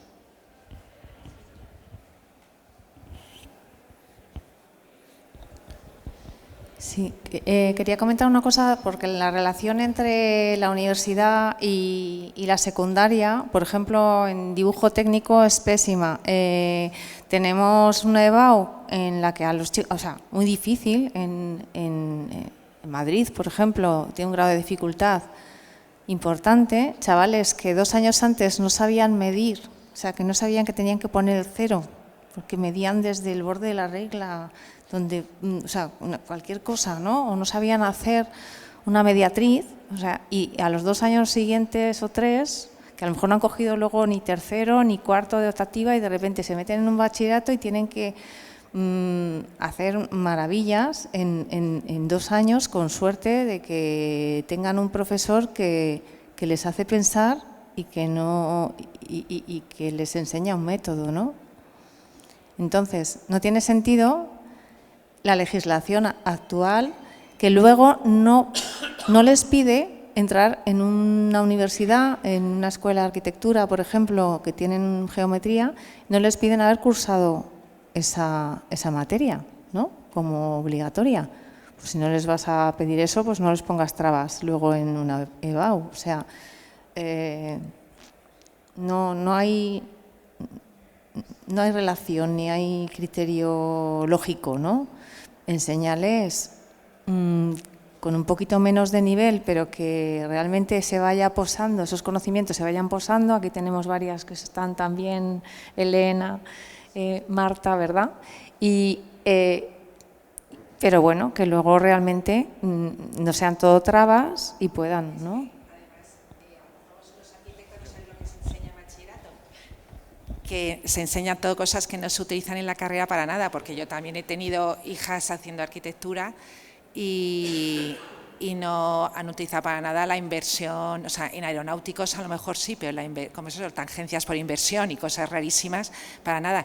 Y en cambio no utilizan ningún programa informático de diseño y no tienen ni idea de nada. Y luego fijaros lo que se usa en arquitectura. O sea, nunca más. O sea, es un desastre total. O sea, estamos 2 años matándoles para nada. Lo único, si por la metodología les has enseñado el esfuerzo, el pensar, la lógica, todo eso sí, pero vamos, que no.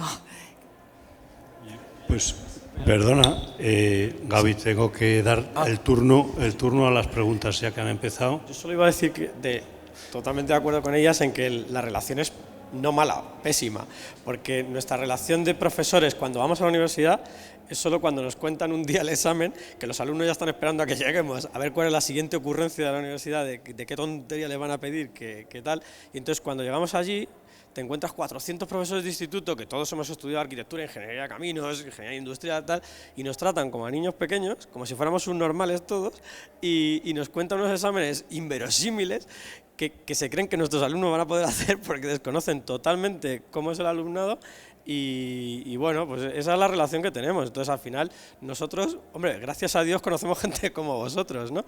Y quería insistir en esto, lo último y ya me callo, ¿vale, Javi? Era en el que yo sí que veo que los alumnos sí perciben mucho, aunque están sobresaturados de imágenes, de vídeos, de cosas, la coherencia de los profesores y de la gente con la que tratan. A ver, a mí Benjamín nunca me ha dado clase, pero cuando le veo hablar de un detalle, de un pomo, de una bisagra y de cómo la albardilla llega, te está enseñando. Y yo considero que es un maestro para mí. O sea, y cuando habéis hablado vosotros ahora, yo estaba grabando. Y no he sido alumno vuestro, pero ahí lo tengo, ¿no? Pero porque luego sé que sois así. Y es verdad que eso, el alumno cuando tiene un profesor que lo vive, ellos aprecian eso, que lo estás viviendo. Cuando un profesor de literatura está hablando del Quijote, como lo vive él, y ven que para él es súper importante, dice, ostras, si para este es importante, algo tiene. Y lo intentan. Sin embargo, si tienes el típico profesor que lo está haciendo por trámite, que no cree en nada lo que está haciendo, a mí me cuesta, por ejemplo, transmitir. A mí me preguntaban a un alumno, te dice, ¿sirve para algo el sistema diédrico? Mira, sinceramente, cada vez me cuesta más transmitir a los alumnos lo mucho que les va a servir el sistema diédrico, porque sé que es mentira. Bueno, no te digo la inversión, cuando decía Marta. Entonces, eso ellos lo perciben. Y cuando estás viendo cosas que de verdad sí les van a servir, ellos lo captan. Ya hablaremos del diédrico. Yo creo que el diédrico es como el que aprende a leer. Si aprendes a leer, el diédrico es la base de la arquitectura, para mi gusto,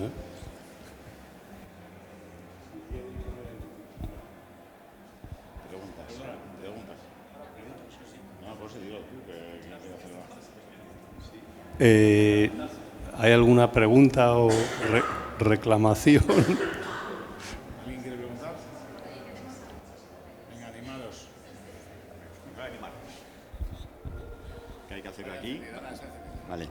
A ver, yo os quería preguntar a vosotros cómo habéis sido como alumnos. O sea, si habéis sido buenos alumnos o malos alumnos. Porque puedes ser muy mal alumno, pero ser muy buen profesor, ¿no? Bueno, yo soy hijo de Oiza, no soy arquitecto, y él decía, los mejores puede que salgan entre los suspensos. Entonces, puede que haya entre vosotros muy malos alumnos que han sido muy buenos profesores. Para animar a los alumnos que puedan estar aquí, no sé.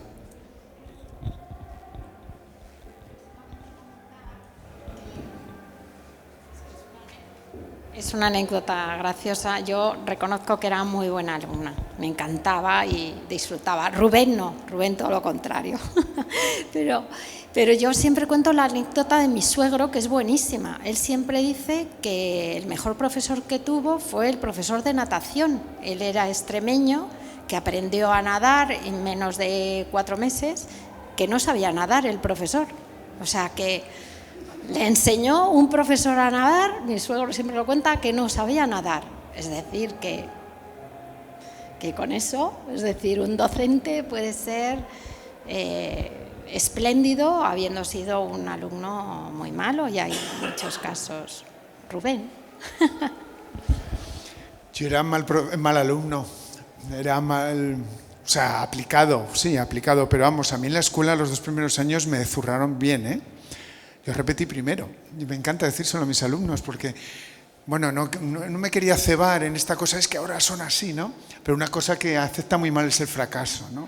Ahora nosotros estábamos especializados en el fracaso, en nuestra generación sabíamos que el fracaso era casi como un estado habitual, ¿no? Y ahora me vienen a llorar con un 7, alumnos que les pongo un 7 y me dicen, jo, es que me has puesto un 7, ¿no?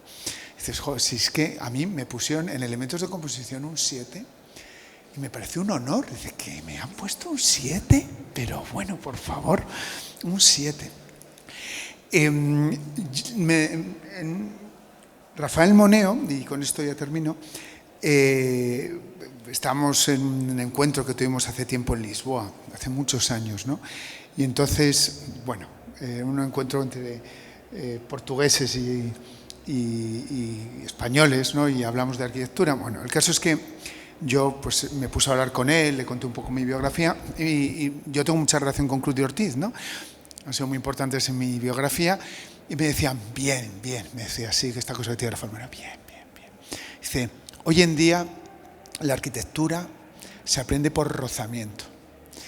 Y yo creo que la arquitectura se aprende por rozamiento entre personas, ¿no? Es verdad, no es una ecuación, no, ni siquiera los libros que ayudan a acrecentar e intensificar el rozamiento. Lo he aprendido por rozamiento. A mí, mi situación biográfica con la arquitectura viene de un profesor, lo voy a decir, José Manuel López Peláez, lo tengo en elementos de composición, me corrige la primera vez y me quedo tan fascinado de la corrección como cuestión intelectual, creativa desde todo el punto de vista, que digo, yo, por favor, quiero esto.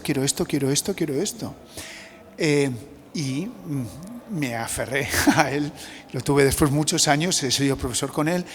Creo que esta es la cuestión, ¿no? La cuestión es, quizás es el medio más importante de la educación, son las personas, ¿no? Son las personas. El profesor de natación, ya está. Yo fui muy mal alumno y fui muy mal alumno porque no estaba disfrutando de la carrera. Y yo creo que para que algo te salga bien tienes que quererlo y tienes que disfrutarlo, y se lo digo a los alumnos el día 1 de clase, digo, esta es vuestra primera gran decisión. Hasta ahora habéis decidido la ropa que te pones, los amigos que tienes, con quién sales, pero no has decidido el colegio al que vas, no has decidido la ciudad en la que vives, no has decidido prácticamente nada importante. Y tu primera gran decisión es lo que vas a estudiar, que tiene muchas probabilidades de convertirse en tu futuro profesional. Si ahora no estás eligiendo algo de lo que estés enamorado y en lo que quieras darlo todo y te lo disfrutes, te estás confundiendo, porque es una primera decisión errada. Yo empecé Teleco y a la semana de empezar Teleco me di cuenta de que me había confundido, que no era el lugar. Yo era compañero del Piraña, que era de mi promoción, y por aquel entonces ya no era gordito ni bajito, era un tío muy espabilado, luego fue catedrático, pero yo me di cuenta a la semana de que yo en Teleco no pintaba nada y me cambié a arquitectura ese mismo año. Pero yo, que era muy cumplidor, pretendía cumplir todo yo solo y me agobiaba sobremanera de ver que no llegaba a todo. Y sin embargo había mis compañeros pasándoselo bomba. Si no llegas, no llegas. Si te ponen un 1, te ponen un 1. A mí me ponían un 1 y me hundían en la miseria. Entonces yo viví, por lo que dije que no lo pasé bien, es porque viví con dramatismo el tener que llegar a todo, y venía acostumbrado a sacar muy buenas notas en el colegio, y en la universidad ver que eso no era así, a mí me afectaba fisiológicamente. Entonces, yo creo que el enseñar al alumnado a disfrutar de lo que hacen es parte del talento necesario del maestro. Saber sacar o entender cuál es el talento que este alumno trae consigo y ponerlo a brillar en ese lugar.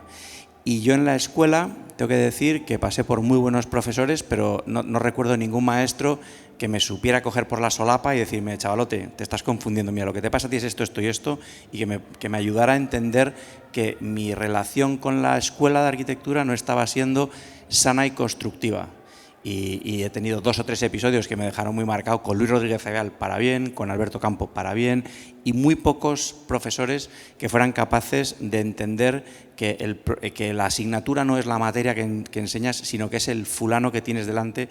Y como decía Yates, la educación no es llenar un cubo, sino encender un fuego, porque luego en el tiempo que estás con ese alumno tienes poco tiempo para llenarle el cubo de cosas, pero si dejas encendida la llama del interés, ese alumno seguirá creciendo, aprendiendo y buscando por su cuenta. Y yo creo que a mí, yo fui muy torpe, es culpa mía, pero hubiera agradecido una persona que se hubiera interesado por mí personalmente.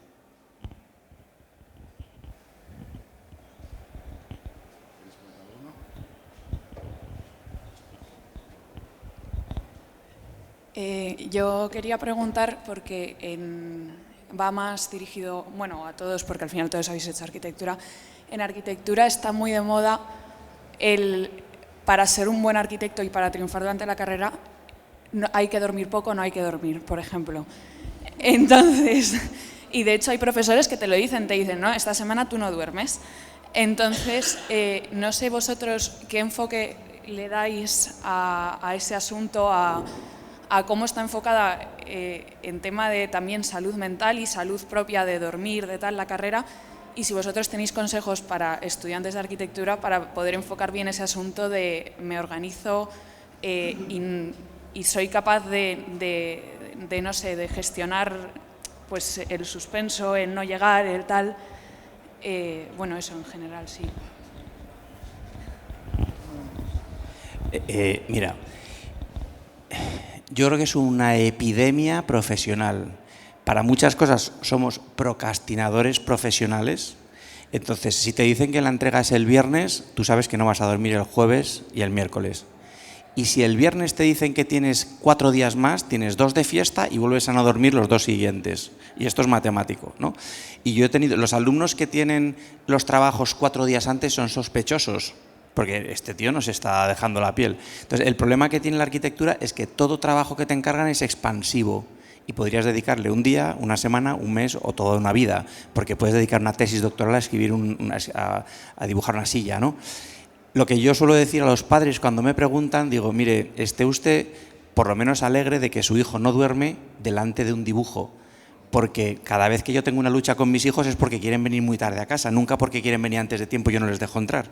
Con lo cual digo, si su hijo no duerme por la noche y está dibujando, alégrese.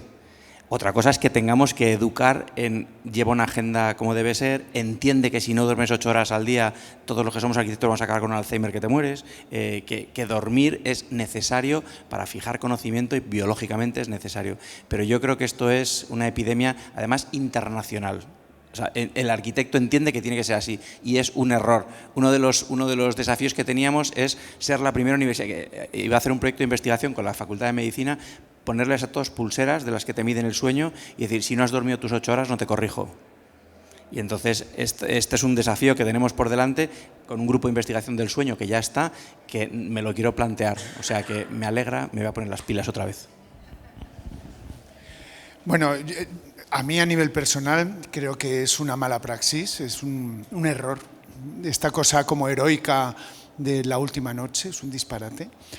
Yo personalmente desde que lo he hecho de estudiante, en mi oficina que hemos hecho concursos de arquitectura principalmente y que habremos hecho 250 o más, ¿no? Completos, grandes, internacionales, de los completos. Nunca nos hemos quedado por la noche, nunca. Hasta las 6 de la tarde. O sea, es como una... Y si a las 8 estamos haciéndolo, ya dices, lo estamos haciendo mal. ¿Por qué? Pues porque una cosa que les hacemos ver yo también lo intento explicar a los alumnos, es que las horas no se suman. Es decir, no es, bueno, pues ahora me quito, esta noche duermo 8 horas menos y la recupero al día siguiente. Eso no es verdad. El cuerpo humano no funciona así. Es decir, que si tú haces un esfuerzo un día y no duermes, eso a lo mejor tardas en recuperarlo 10 días. Claro, cuando estás esa noche como un salvaje trabajando, dices, si yo trabajase todas las noches así, vamos, sería Le Corbusier, ¿no? Porque tengo una capacidad de producción. Pero es que no es así, es que tú estás produciendo en una noche lo que te corresponde hacer en 10 días y entonces eso te deja quemado, ¿no? Esta cosa del burnout que está tan de moda. ¿Qué estamos haciendo? Pues yo intento enseñarles a mis alumnos a que no lo hagan. Ahora hemos tenido una entrega del máster habilitante y ha sido una entrega en nuestra aula, dirijo una de las 3 aulas que se están haciendo, están ahora en marcha, y en la entrega que hemos tenido ahora pregunté a todos los alumnos, tengo 45, las horas que habían dormido y mínimo habían dormido 6 horas todos, mínimo. Había gente que había dormido 8 al día siguiente de la entrega. Eso antes era inaudito, o sea que creo que se puede conseguir cambiar esto, que es una estupidez, es una estupidez. Yo los concursos no los decido nunca la última noche. Y si lo decides la última noche es que está mal, está mal. Debo hacer las cosas muy mal porque yo me quedo sin dormir todavía a la entrega de los concursos. Es más, no quiero, lo que sí es verdad es que en el estudio intento que la gente no se quede, pero ahí estamos Rubén y yo, que nos quedamos todavía sin dormir, lo tengo que decir, y no me parece que sea algo bueno. Pero es la realidad, yo no os voy a engañar. Es por lo que decías, ¿no? Porque yo creo que eso va como en cada uno. Es decir, siempre, pues esto ha quedado mal, esto no sé qué, que realmente a veces son cosas superfluas y que, ¿no? Pero que al final crees, ¿no? que puede quedarte mejor y así lo haces. Yo tengo una anécdota buenísima que además atañe porque me acuerdo del concurso del Prado, perdonad, me lo voy a intentar hacer muy largo, que se entregaba el 26 de diciembre. Nochebuena, nada, con la familia no nos vamos a trabajar una maqueta inmensa, bueno, 25 nada, la otra familia, no, ay, rápido, tal. Y precisamente pues el 25 por la noche sin dormir, dejaban hasta las 12 del día 26 de diciembre. A las 11, yo qué sé, serían y media. Rubén, le hemos hecho las cosas mal, pero esto no puede ser. O sea, la gente habrá dormido, habrá pasado las Navidades con su familia, esto hemos hecho algo mal. Llegamos una cola en el Prado y llegamos a entregar y eran pasado las 11, vamos, las 11:30. Y estamos en la cola y vemos que detrás de nosotros viene Sáenz de Oiza, tu padre, y después más atrás Carvajal. Entonces, claro, nos miramos Rubén y yo y dijimos, pues no lo estamos haciendo mal. es lo que nos queda, lo que nos espera. Pero bueno, que yo creo que no, que igual que ahora hay otro perfil de alumno que no es ni mejor ni peor de lo que éramos nosotros, hay otras maneras de hacer las cosas y creo que lo que está bien es dormir, pero yo no lo hago. Yo muy poco, o sea, pero noches encadenadas seguidas sin dormir, y me acuerdo un día en casa que sonó el telefonillo y cuando me levanté corriendo para cogerlo y me caí en el camino y me quedé dormido en la moqueta de la habitación.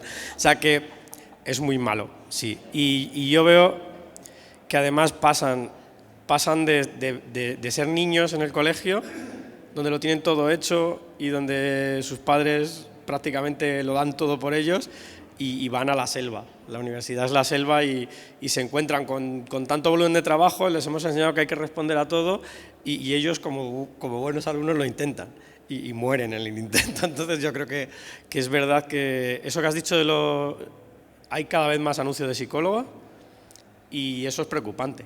Es para preocuparse, o sea, que las generaciones lleguen a la universidad y necesiten un psicólogo con 18 años, 19, es algo preocupante y que deberíamos pensar en ello.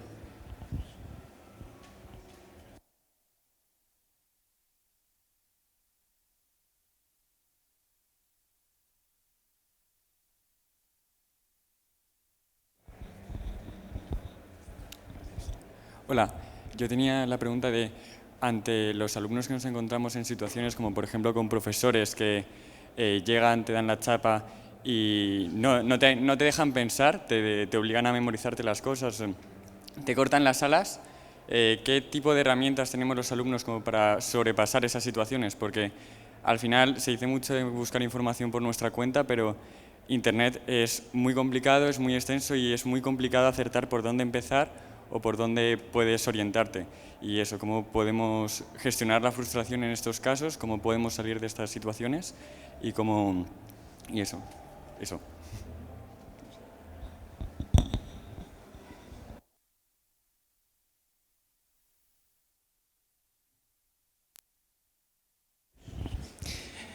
Mira,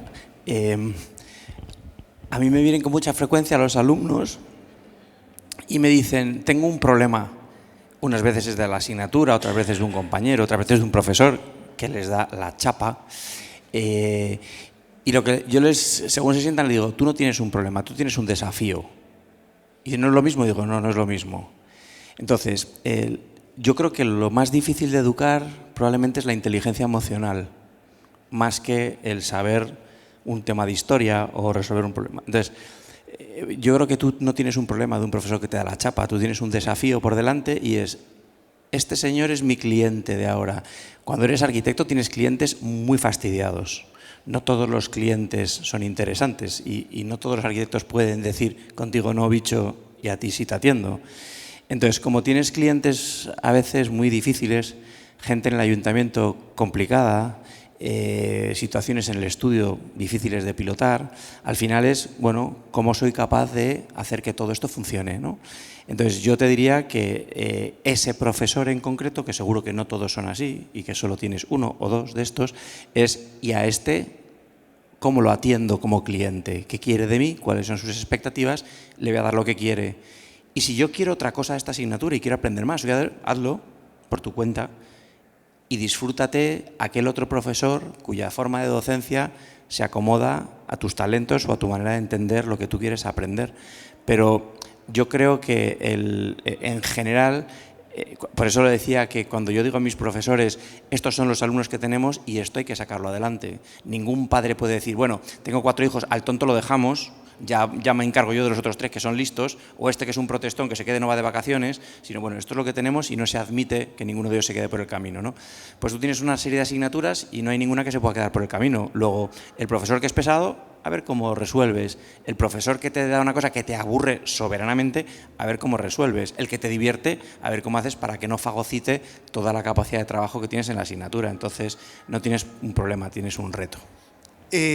Nosotros en nuestro grupo de profesores, que dirijo, son 9, no nos parecemos en nada y todos tienen el mismo valor y todos pueden corregir a cualquier profesor. Por lo tanto, te puedes encontrar que uno te dice A y que otro te dice B, que otro te dice C.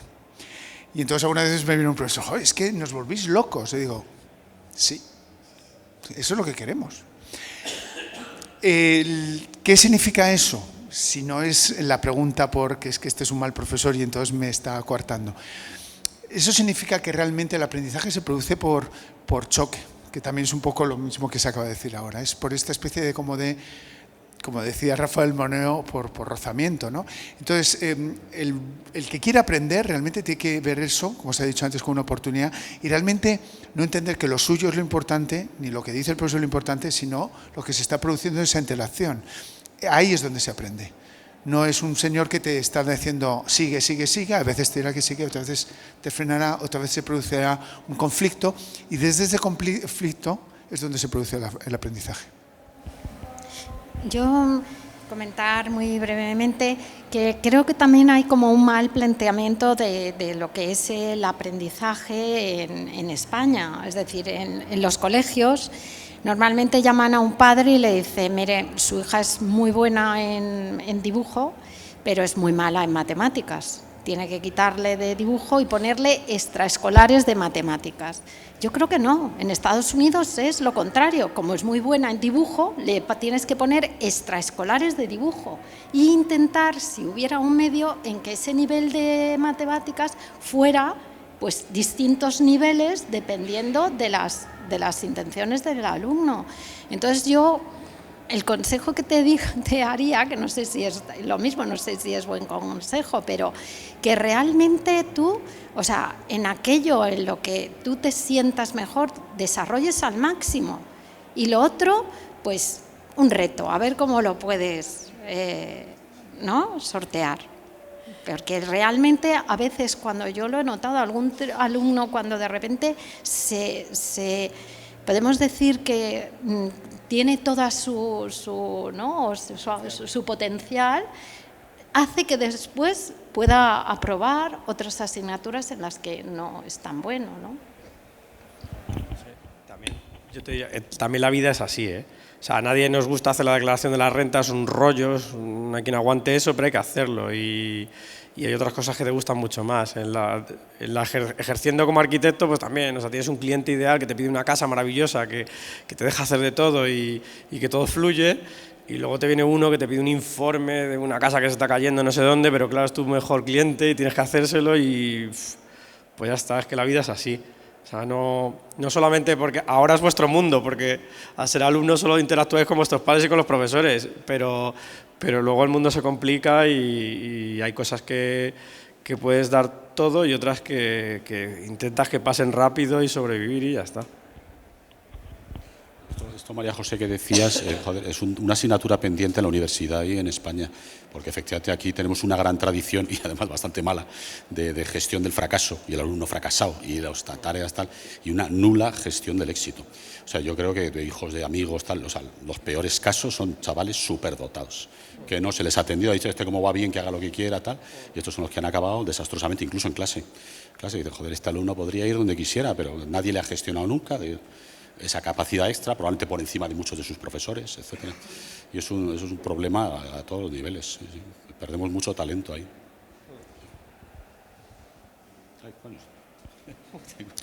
Tengo dos. Perdonar, como decíamos antes, que la arquitectura tiene un tiempo, habéis hablado de la entrega a las 12, pues yo creo que tenemos que dar por terminado este encuentro. Yo digo que es un encuentro precioso, que muchas gracias a todos por venir, a los profesores y a todos vosotros, y bueno, y pues nos ponemos todos, cada uno en nuestro campo, a seguir aprendiendo y a seguir sirviendo. Y una cosa es Parclex Prodema, que es uno de los sponsors principales, tiene el detalle de regalarnos estos libros con material suyo, material de madera, en los que hay intervenciones de arquitectos muy prestigiosos, y luego otro con sistemas de fachada también en madera, que los tenéis ahí en esa mesita y que pues le agradecemos este regalo que nos hace.